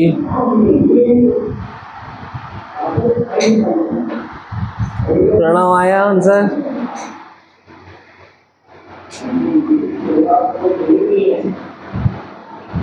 आगे बेटा, गुड। क्या नाम है आपका?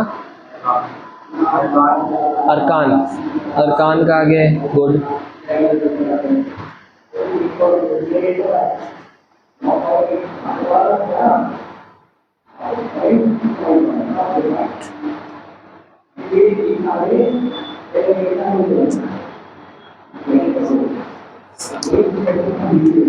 चलो कोई बात नहीं, गुड। आशी का भी आ गया है, m1v2r-1।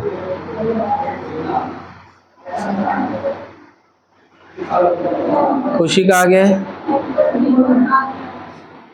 m1v1, नहीं बेटा m1v2 आएगा, m1v2r-1। किसका किसका आ रहा है? विवेक का, आशी का और अरकान का, गुड। m1v1 आ रहा है, कोई बात नहीं।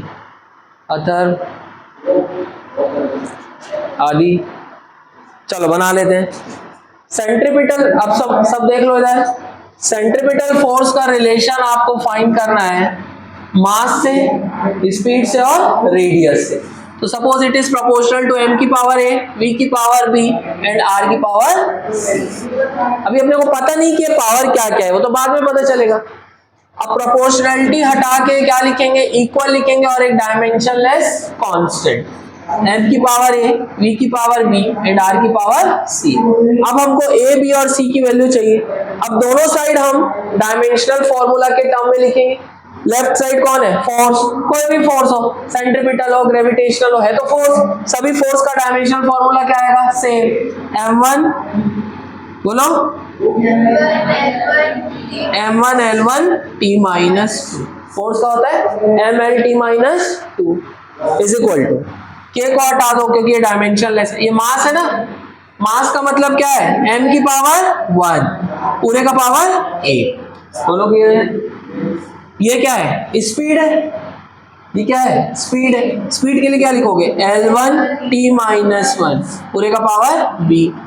r क्या है? रेडियस। रेडियस क्या होता है? लेंथ। लेंथ मतलब l1 पूरे का पावर समझ में आ रहा है ये?